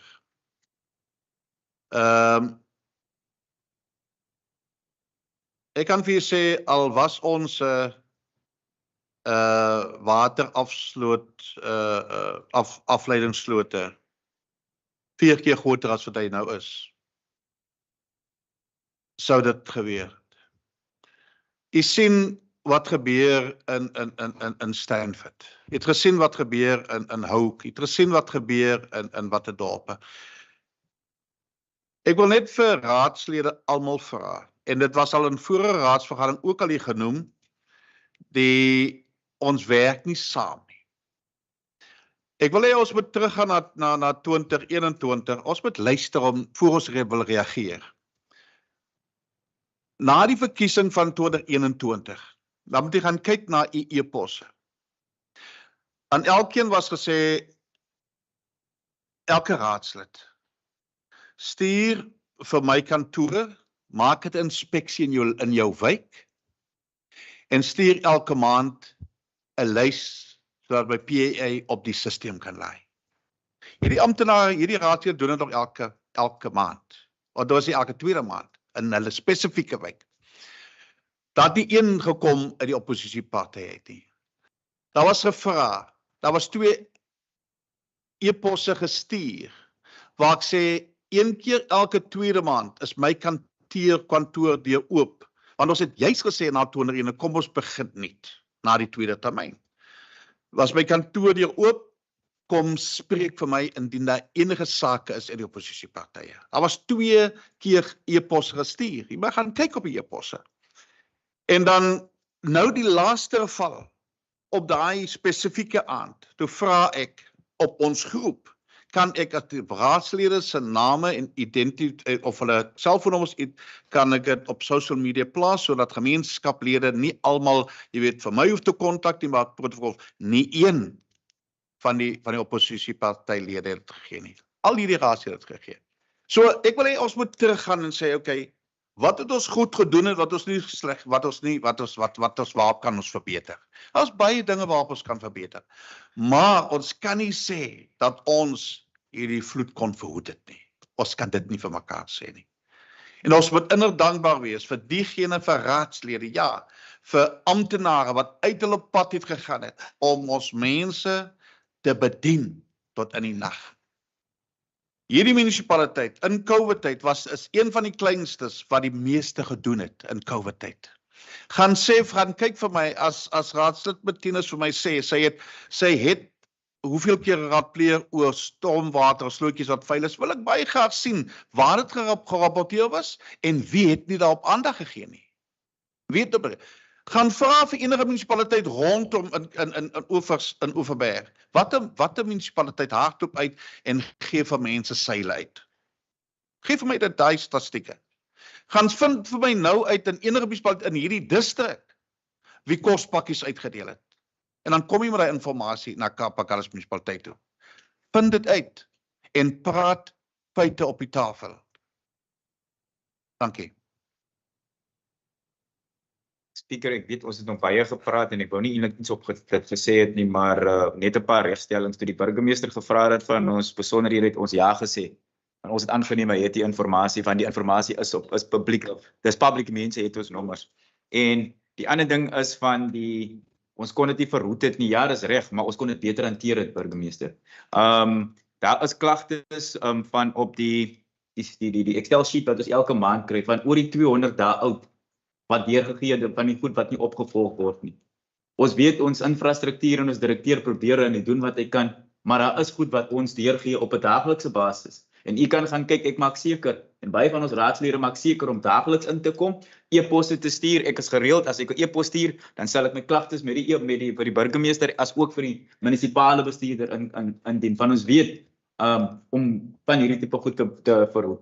So ek dink dit is baie disingenuous van die burgemeester om te sê dat ons probeer nie saamwerk nie. Ons word letterlik uitgehou. Yes. Dit is die probleem. Ons word eenkant gehou en tydens hierdie ramp het baie van die mense vir ons vrae gevra en oor goed dat ons nie eens oor kennis gedra het.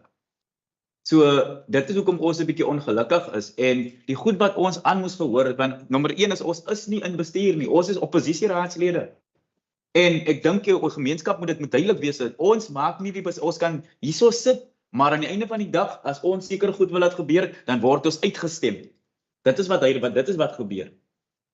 So jy moet ons frustrasie as oppositie ook verstaan, want ons wil graag ons constituents help, maar ons het nie die mag om die besluite te maak wanneer dit kom by iets afteken. So regtig burgemeester, ons wil saamwerk, maar ons word uitgehou tot wanneer die pap op die grond val en dan word ons as raadslede ingeroep om die probleme op te los. Ons het dit gesien met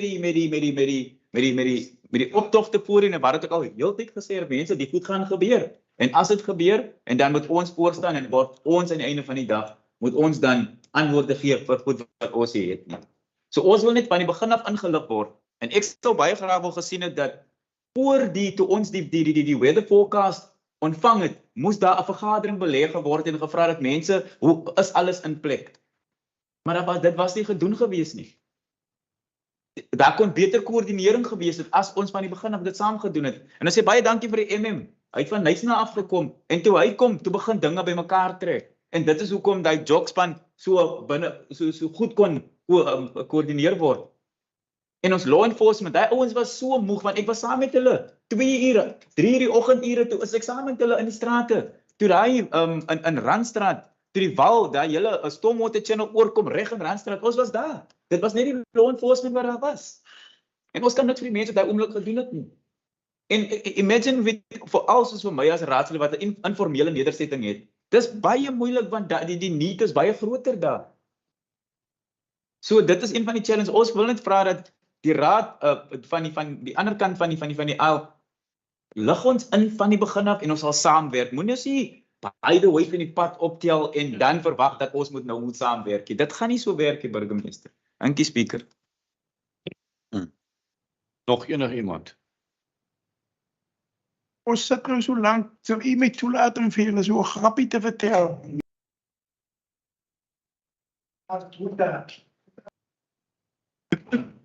Ek het vanaand bedoel in die skool en ons dan ook in werk gegaan. En hy was op pad. Terug. Van die Kaap. En toen die vliegtuig aangekomen. En hij was er, dus een persoon. En hij stelde te voor als naastmoeder. Dus zei die persoon over ik gereisd. Zij zei daarvan. Hij had die tijd zei daarvan naastmoeder gespeeld. Hij moet behoorlijk gegeven, alles bijgeschoten. En dan dit is wat ik achterkom met die burgemeester en de paar van de daarheen. Het haalt in zijn beslotenheden gaan voor die popje. En dat is al die mensen. Die gaan die burgemeester heel kort namen gespeeld. Hij heeft hier gewoon het programma. Dus ik weer ergens te doen. Ik zie het toen door. Dus dat was afgepakt met de vrienden op zijn terren. En daar was ik met het elkaar ging. Dat is eigenlijk Dit was duidelik vir u vrae vir almal en die rede gegee daarop. Dit help nie om nou te ontken nie. Dit help nie om te ontken. Dankie collega's. Ons het almal nou lekker kans gehad om dit te bespreek. Direkteur Boys, wat my betref, baie geluk met 'n baie omvattende, baie korrekte en detail verslag wat ek dink nou op elkeen se lesenaar moet bly, want die implementeringsplan wat hier uit moet kom en die besluite wat ons hierna moet neem en hoe ons dit uiteen gaan sit moet op elkeen se lesenaar wees, want as so iets weer gebeur, moet ons nie wonder nie, dan moet ons eenvoudig dit net kan aktiveer. En ek dink dis nou jou volgende taak, maar baie geluk van my kant af met hierdie baie netjiese vinnige verslag. Ek meen genigtig, die water loop nog buite. En ons het al hierdie verslag. En ek dink dis jammer ons het hom nie 'n dag wat vroeër gekry om lekker te bestudeer nie, maar jy het dit so deeglik oorgedra dat baie tevrede. Kan ons dan the management recommendation is that the report be noted. Can we take note? I thank you. Thank you. Ja, baie dankie voorsitter. Almal het nou iets gesê, maar ek wil tog veral vir die raadslede van die Oeverberg Distriksmunisipaliteit, moet julle dit tog oordra. Ons is baie dankbaar vir die ondersteuning en die leiding wat ons gekry het. Want die een ding wat ek nogal besef, wat ek volg baie die disasters in die City of Cape Town, City of Ekurhuleni or wherever, en die ODM het nie naasten by die resources wat ons metros het nie. Maar met die meager resources wat hulle gehad het, hulle nogal vir my besonder goed gedoen. En hulle het erken as dit nie nodig, as hulle nie kon nie, maar hulle definitief uit hulle pad het gaan. En ewen nou, ons het nou, ek dink die 8ste dag na die disaster was daar nog elke dag die koördineringsvergaderings, net om die aftermath van die disasters ook te kan bestuur. So dit wil ek net graag, julle moet nog af hulle ook oordra om te sê baie dankie. Okay, volgende item op die agenda is basies die posters. Ek dink ons sal baie vinniger daardeur kan gaan anders. Miskien nog eens vinnig daardeur kan vat. Dankie meneer Speaker. Ek weet dit is nou weer tyd vir voorbereiding vir volgende jaar se provinsiale nasionale verkiesing en ek dink die MM het gevra, daar is 'n beleid in plek. Laat ons dit net weer ter tafel vat. Ek weet daar was 'n besluit geneem die vorige keer waaroor dit gaan. En ek dink as ons gaan kyk na die beleid of soos wat dit afgekondig is, dan in wese verskil dit nie eintlik van hoe munisipaliteite dit toepas nie. Die enigste verskil in ons munisipaliteit se geval is ons het nie 'n spesifieke, kan ek sê, boete of 'n verhaling as jy dit nie sou nakom of in terme van die voorwaardes nie. As ons gaan kyk na die munisipaliteite wat ek nou nie die name nie, by die een geval het die munisipaliteit 'n groot vaste bedrag as 'n deposito en dan is dit per plakkaat as dit nie verwyder sou word nie, wat daar dan 'n koste aan verbonde is om te vra. Een van die ander munisipaliteite is basies soortgelyk ook soos ons munisipaliteit waar hulle 'n fooi het per plakkaat deposito en dan het hulle ook baie spesifiek in terme van 'n boete sou dit nie afgehaal word nie. Nou ons beleid, as jy gaan kyk, het basies alhoewel ek dink met die vorige raadsbesluit het ons aangedui met die tussenverkiesing dat ons die minimumbedrag van R600 wat daar is, dit geneem het met die beskikbaarheid van 100 plakkate en dan daarvan af die fooi wat ons toegepas het. As ons gaan kyk na die beleid nou of hoe dit staan, is dit basies die R25 wat daar is 'n plakkaat deposito wat per plakkaat wat van toepassing is en dan sal jy gaan sien is daar R150 wat seker nou maar 'n fooi is wat verhaal word. En dan is die beleid in terme van die item baie duidelik om te sê indien daar nie so voldoen sou word aan die vereistes nie of dalk die plakkate nie verwyder sou word nie, kan jy dit gedeeltelik of ten volle verbeer. Maar ons het nie soos in die geval vir die ander munisipaliteite 'n spesifieke klousule om te sê het sê 'n boete of per plakkaat wat verwyder word nie. Maar wat hy net aandui is ja, dit kan gedeeltelik of ten volle dan verbeer word indien daar nie aan die vereistes voldoen word nie. So die inligting is ter tafel basies. Die enigste soos ek sê met die vorige besluit wat geneem was daar die vergunning gewees sê ja, die minimumbedrag wat betaalbaar is, dit is die 600, maar dit sluit in 100 plakkate. En dan daarvan af was dit die fooi wat van toepassing sou wees. So dit is net wat ons dit weer ter tafel lê aan die raad. Ek dink vir moontlike oorweging of wat ook al sou u voel dat daar aanpassings gedoen moet word, maar in wese hoe ons dit toepas verskil nie van ons omliggende munisipaliteite wat in ons omgewing is van hoe dit toegepas word nie.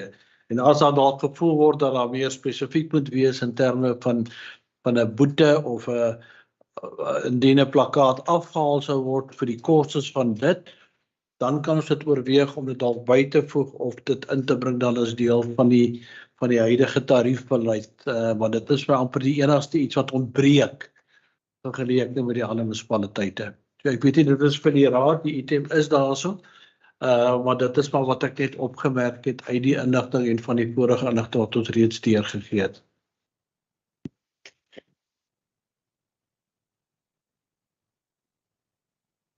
Ek dink na die laaste verkiesing het ons hierdie ding bespreek dat ek dink van die partye het dit genoem. So ons is dit onderkorrek. So ons betaal R600 deposito. En dan mag jy 100 ophang. En daarna, as jy wil 200 ophang, dan gaan jy per R25 per plakkaat ekstra betaal. En ons het gesê, ek meen dit is so 'n klomp geld. Dit het ons bespreek. Nou ek en die ANC stem maar nou met mekaar saam. Maar ek dink dit was bespreek. Die saak wat ons bespreek het was, sê by iemand hang 500 plakkate op. En die hang hierso is dit R600 deposito. En niemand haal die plakkate af nie. Dan moet ons dit afhaal. Dit kos ons baie meer as die R600. Ek dink ek ergens gelees anders die ding het wat nou net gekom is dat vir my is dit dat met deposito gesit word wat daarna terugbetaalbaar kan word as al die plakkate afhaal word. Ek dink nie dat ons kan iets charge vir 'n party, maar dit is 'n klomp geld, R600 net vir 100 plakkate. Ek sal dit deposito wees wat terugbetaalbaar kan word mits al die plakkate binne die tydperk afgehaal word. Want daar's partye wat lank laat hang en daar's partye wat nie kom afhaal nie. En ek dink na die volgende verkiesing gaan baie partye nie goed kom afhaal nie. Want jy weet daar gaan skokke wees. Kyk jy vir my. Hy probeer dis wat. Nee, maar ek dink dit het ons bespreek na die laaste verkiesing. En dit is hoekom die punt seker is. Ek meen ons het dit is bevoegde goed, maar weet ons gaan vandag die goed om om begroting klaar te kry. Goed.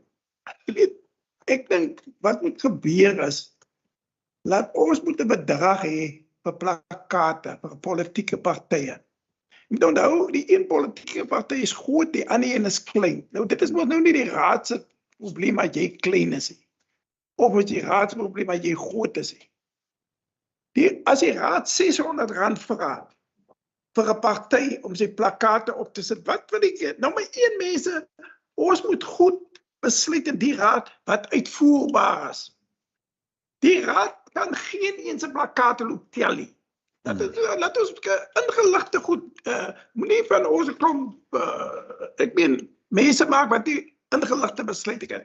Maak 'n bedrag vir politieke partye. Sê nou, hou dit as met R600 bly, hou dit R600 vir plakate. Hoekom moet ons sê 100 of 101 of 102? Dit maak vir ons belangrik, dis die een.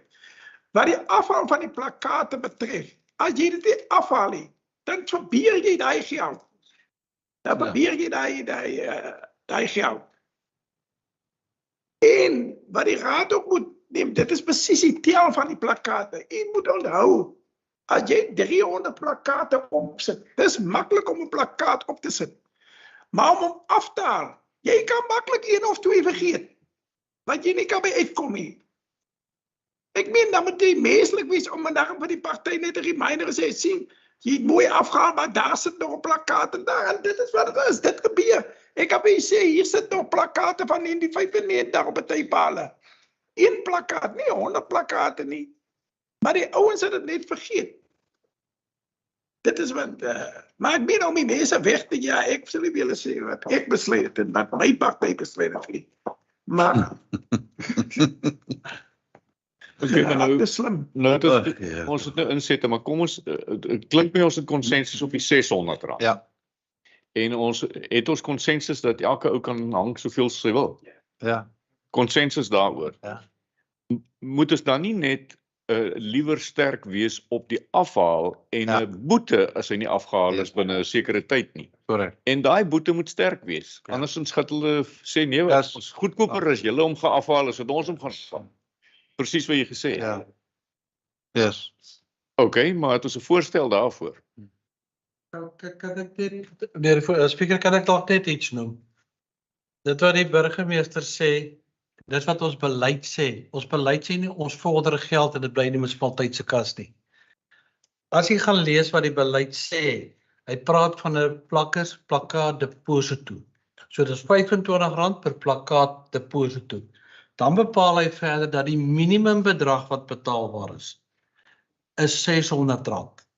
Dan sê die beleid verder, as hy die bedrag betaal, dis die plakkaat deposito per plakkaat, minus R150 word as 'n deposito beskou. So dit wil sê, as ek R600 het, is R150 is 'n fooi.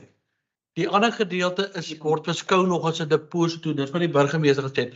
So as die plakate afgehaal word, dan kry die mense hulle geld terug. En dit was dieselfde argument wat toe ons die gesprek gehad het, baie munisipaliteite het 'n groter deposito, sodat jy geld het. Want ek kan vir jou nou sê, as ons die bedrag min maak en ons hou dit vas, en die ouens kom dit nie na nie, het die munisipaliteit geen, sal ek sê, autoriteit om daai geld nou 'n rekening te stuur, sê julle skuld, ons gaan dit nie kry nie. So die doel is eintlik, en hoe ons dit toepas, en dis maar al wat die verskil is, die gelde wat betaal word, R150 hou die munisipaliteit vir kostes, of administratiewe kostes, al die ander gelde is 'n deposito. So volgens wat die beleid is, sou dit dan nou na die tyd as dit word verhaal, dan is die deposito terugbetaalbaar. Ek stem saam wat jy sê, ons moet dalk gaan kyk, as dat dan 'n kostes, in steede om te sê, jy 3 of 4 of 5 nie afgehaal en nou probeer jy jou volle deposito, moet ek dan gaan kyk om dan 'n koste per plakkaat wat dan nie afgehaal is nie, om dit daarin te koppel, soos wat die ander munisipaliteite baie spesifiek is wat ons net hier in die beleid het. Maar as jy na die beleid gaan kyk, hy praat daarso, hy praat van 'n plakkaat deposito, en dan praat hy per plakkaat politieke doeleindes verkiesings is R25 per plakkaat, dis 'n deposito met 'n minimumbedrag van 600. Dan sê hy daar, die bedrag betaal minus 150 word as deposito beskou.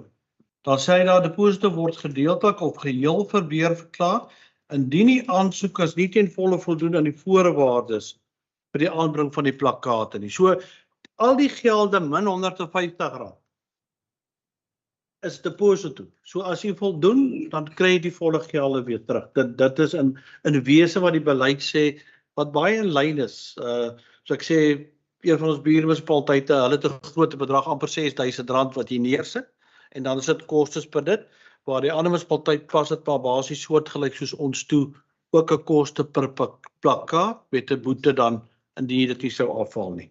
So in wese, dit wat gesê word, is eintlik vervat in die beleid, maar al wat die besluit was die vorige keer, want ek het dit uit die besluit van die raad gevat, was wat gesê was, daai R600 sou ingesluit het 100 plakkate.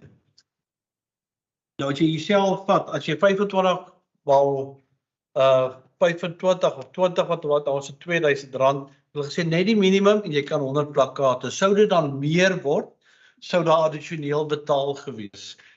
So dit was die enigste wat ek het dit net so uit die besluit geneem van die raad, wat geneem was die vorige keer, en dit weer deurgegee maar net.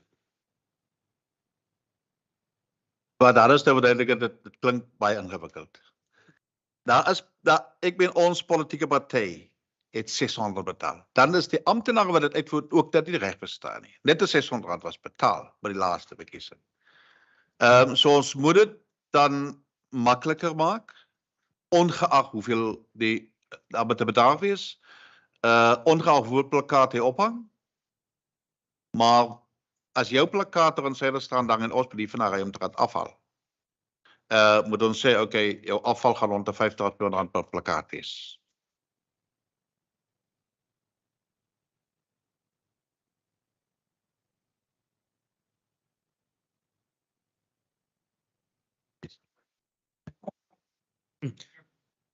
Anders, wat op ons van toepassing is, politieke partye is net een sinnetjie. Hier staan per plakkaat, politieke doeleindes en verkiesings. R25 per plakkaat. En dan minstens R600 deposito. Dis die stand. Ja, en jy moet ook kyk dat dit gaan, dis 'n plakkaat, R25, dis 'n plakkaat deposito. Per plakkaat. Per plakkaat wat jy terugkry. So as jy R10.000 wat jebo, yes. So verstaan almal dit so, as jy 500 plakkate opsit en jy het jou 10.000 of hoeveel ook al betaal, kry jy dit alles terug as jy hulle afhaal. Jy kry R450 terug as jy alles afhaal, want jy vat 150. Die res is alles dit wat betaal, omdat dit meer is met die minimum bedrag. Ek het hom so. Ek het dit so. Dan verstaan ons mekaar reg so, want ons het môreoggend 'n PLC vergadering. Dan gaan ons dit weer praat as partye en dit net bevestig dat dit is wat ons beleid is. Stem julle? Ekskuus tog? Wel, dis die voorstel nou. Dit bly 600. Nee, dis 600, dis ongeag. And doesn't matter. The R600 is say if your posters are 500 in total and not 600, then the minimum you pay is 600. So it's then you pay whatever the cost of 1,000 is. 25,000.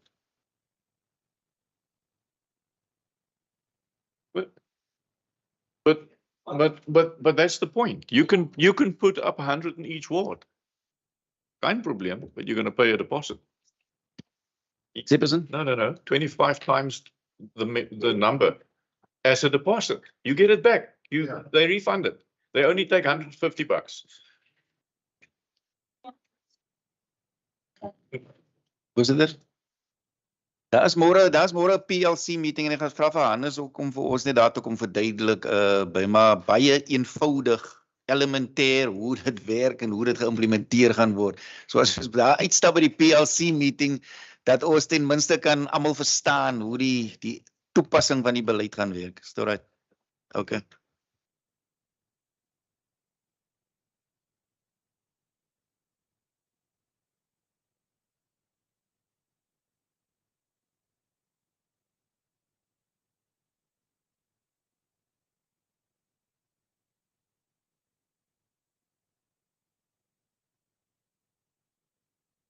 Die aansoekvorm is baie spesifiek en dis waarop die koste bereken word. U gaan sê, u gaan 100 posters ophang. En dit is in die aansoek wat gedoen word. Daar's 'n vorm wat voltooi word wat jy sê hoeveel vorms en dis waar volgens die ding bereken word op dit vir die getalle wat jy aandui. Die gedagte was baie duidelik laas, sit eerder 'n hoë deposito sodat as daar nie nakoming is nie, dan is daar voldoende fondse om dit te verhaal. As wat jy dis om die kostes en selfs soos die ander munisipaliteite, daar's geen kostes nie. As jy dit verhaal, kry jy al jou geld terug. In die geval by die ander munisipaliteite is dieselfde basis. Ons verhaal maar 150 as 'n admin fooi. Die res is alles weer terugbetaalbaar, sou jy voldoen aan die vereistes. So as ek gaan kyk na die een munisipaliteit, net om 'n syfer, hulle deposito R6,000, ongeag wat dit is, dis wat jy moet betaal. So as jy dit dan 'n bedrag wil vasmaak of jy eenvoudig maak sê dis die bedrag, dis die fooi as dit afhaal moet word, dan kan mens daarna gaan kyk, maar dit is eintlik in die wese, so dit wat is 'n deposito. Daai R25 is nie geld wat jy betaal, dis 'n plakkaat deposito. Volgens die hoeveelheid. Die minimum wat jy kan hê is 600 in ons geval. En dis waarop dit is, maar jy kry al die gelde terug as jy voldoen aan daai vereistes.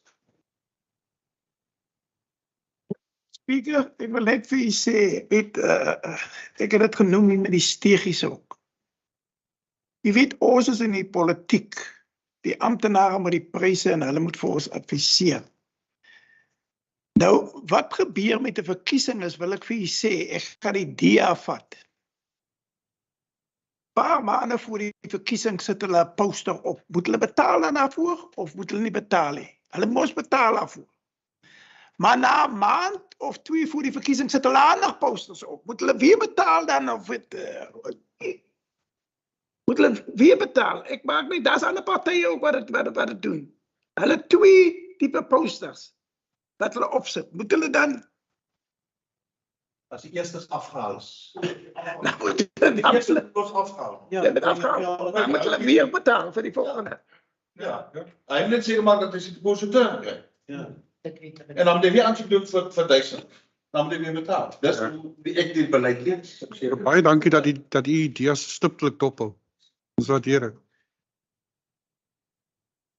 Die MM sê ja, hy gaan kontrole hou.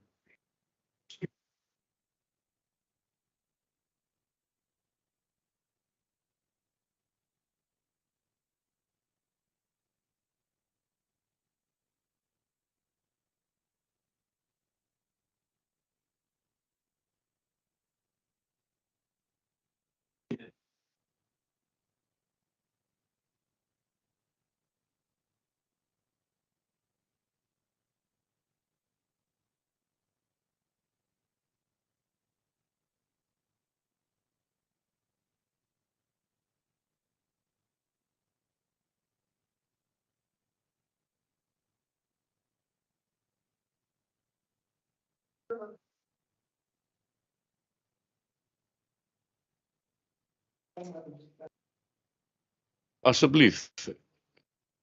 Okay. Baie ek dink dat voor die 2 weke miskien verleng na 'n maand te bring.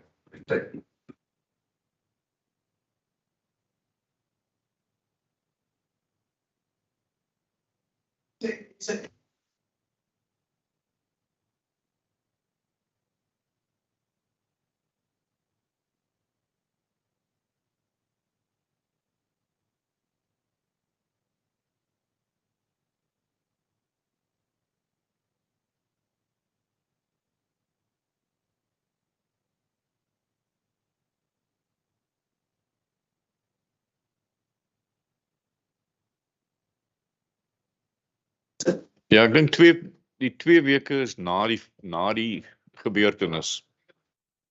Ja, voor die tyd is ek onseker. Is dit?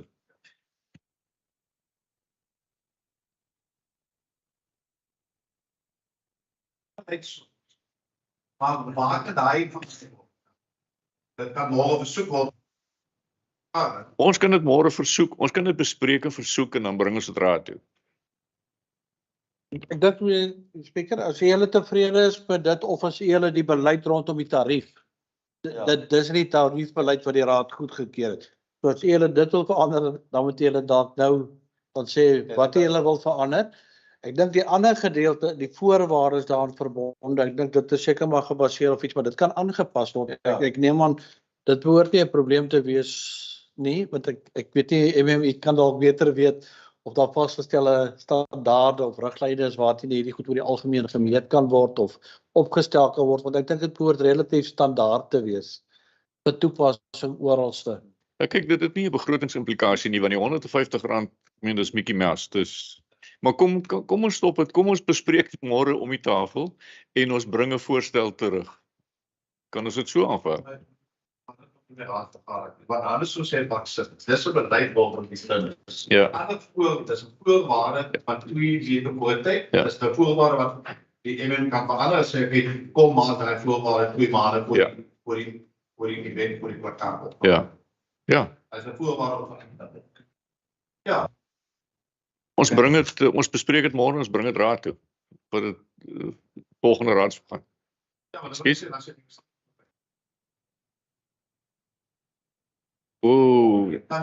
nee, maar ons het einde van die maand 'n vergadering. Ja. Okay. As julle môre dit versoek kry, Dan en almal se paar kan die voorwaardes verander word en sê maak dit 'n maand voor die tyd. dan doen ons dit. Ja. Ja.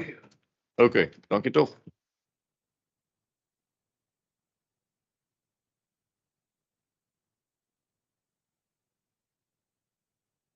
Ja, ek dink hier is niks meer anders op die agenda nie, voorsitter.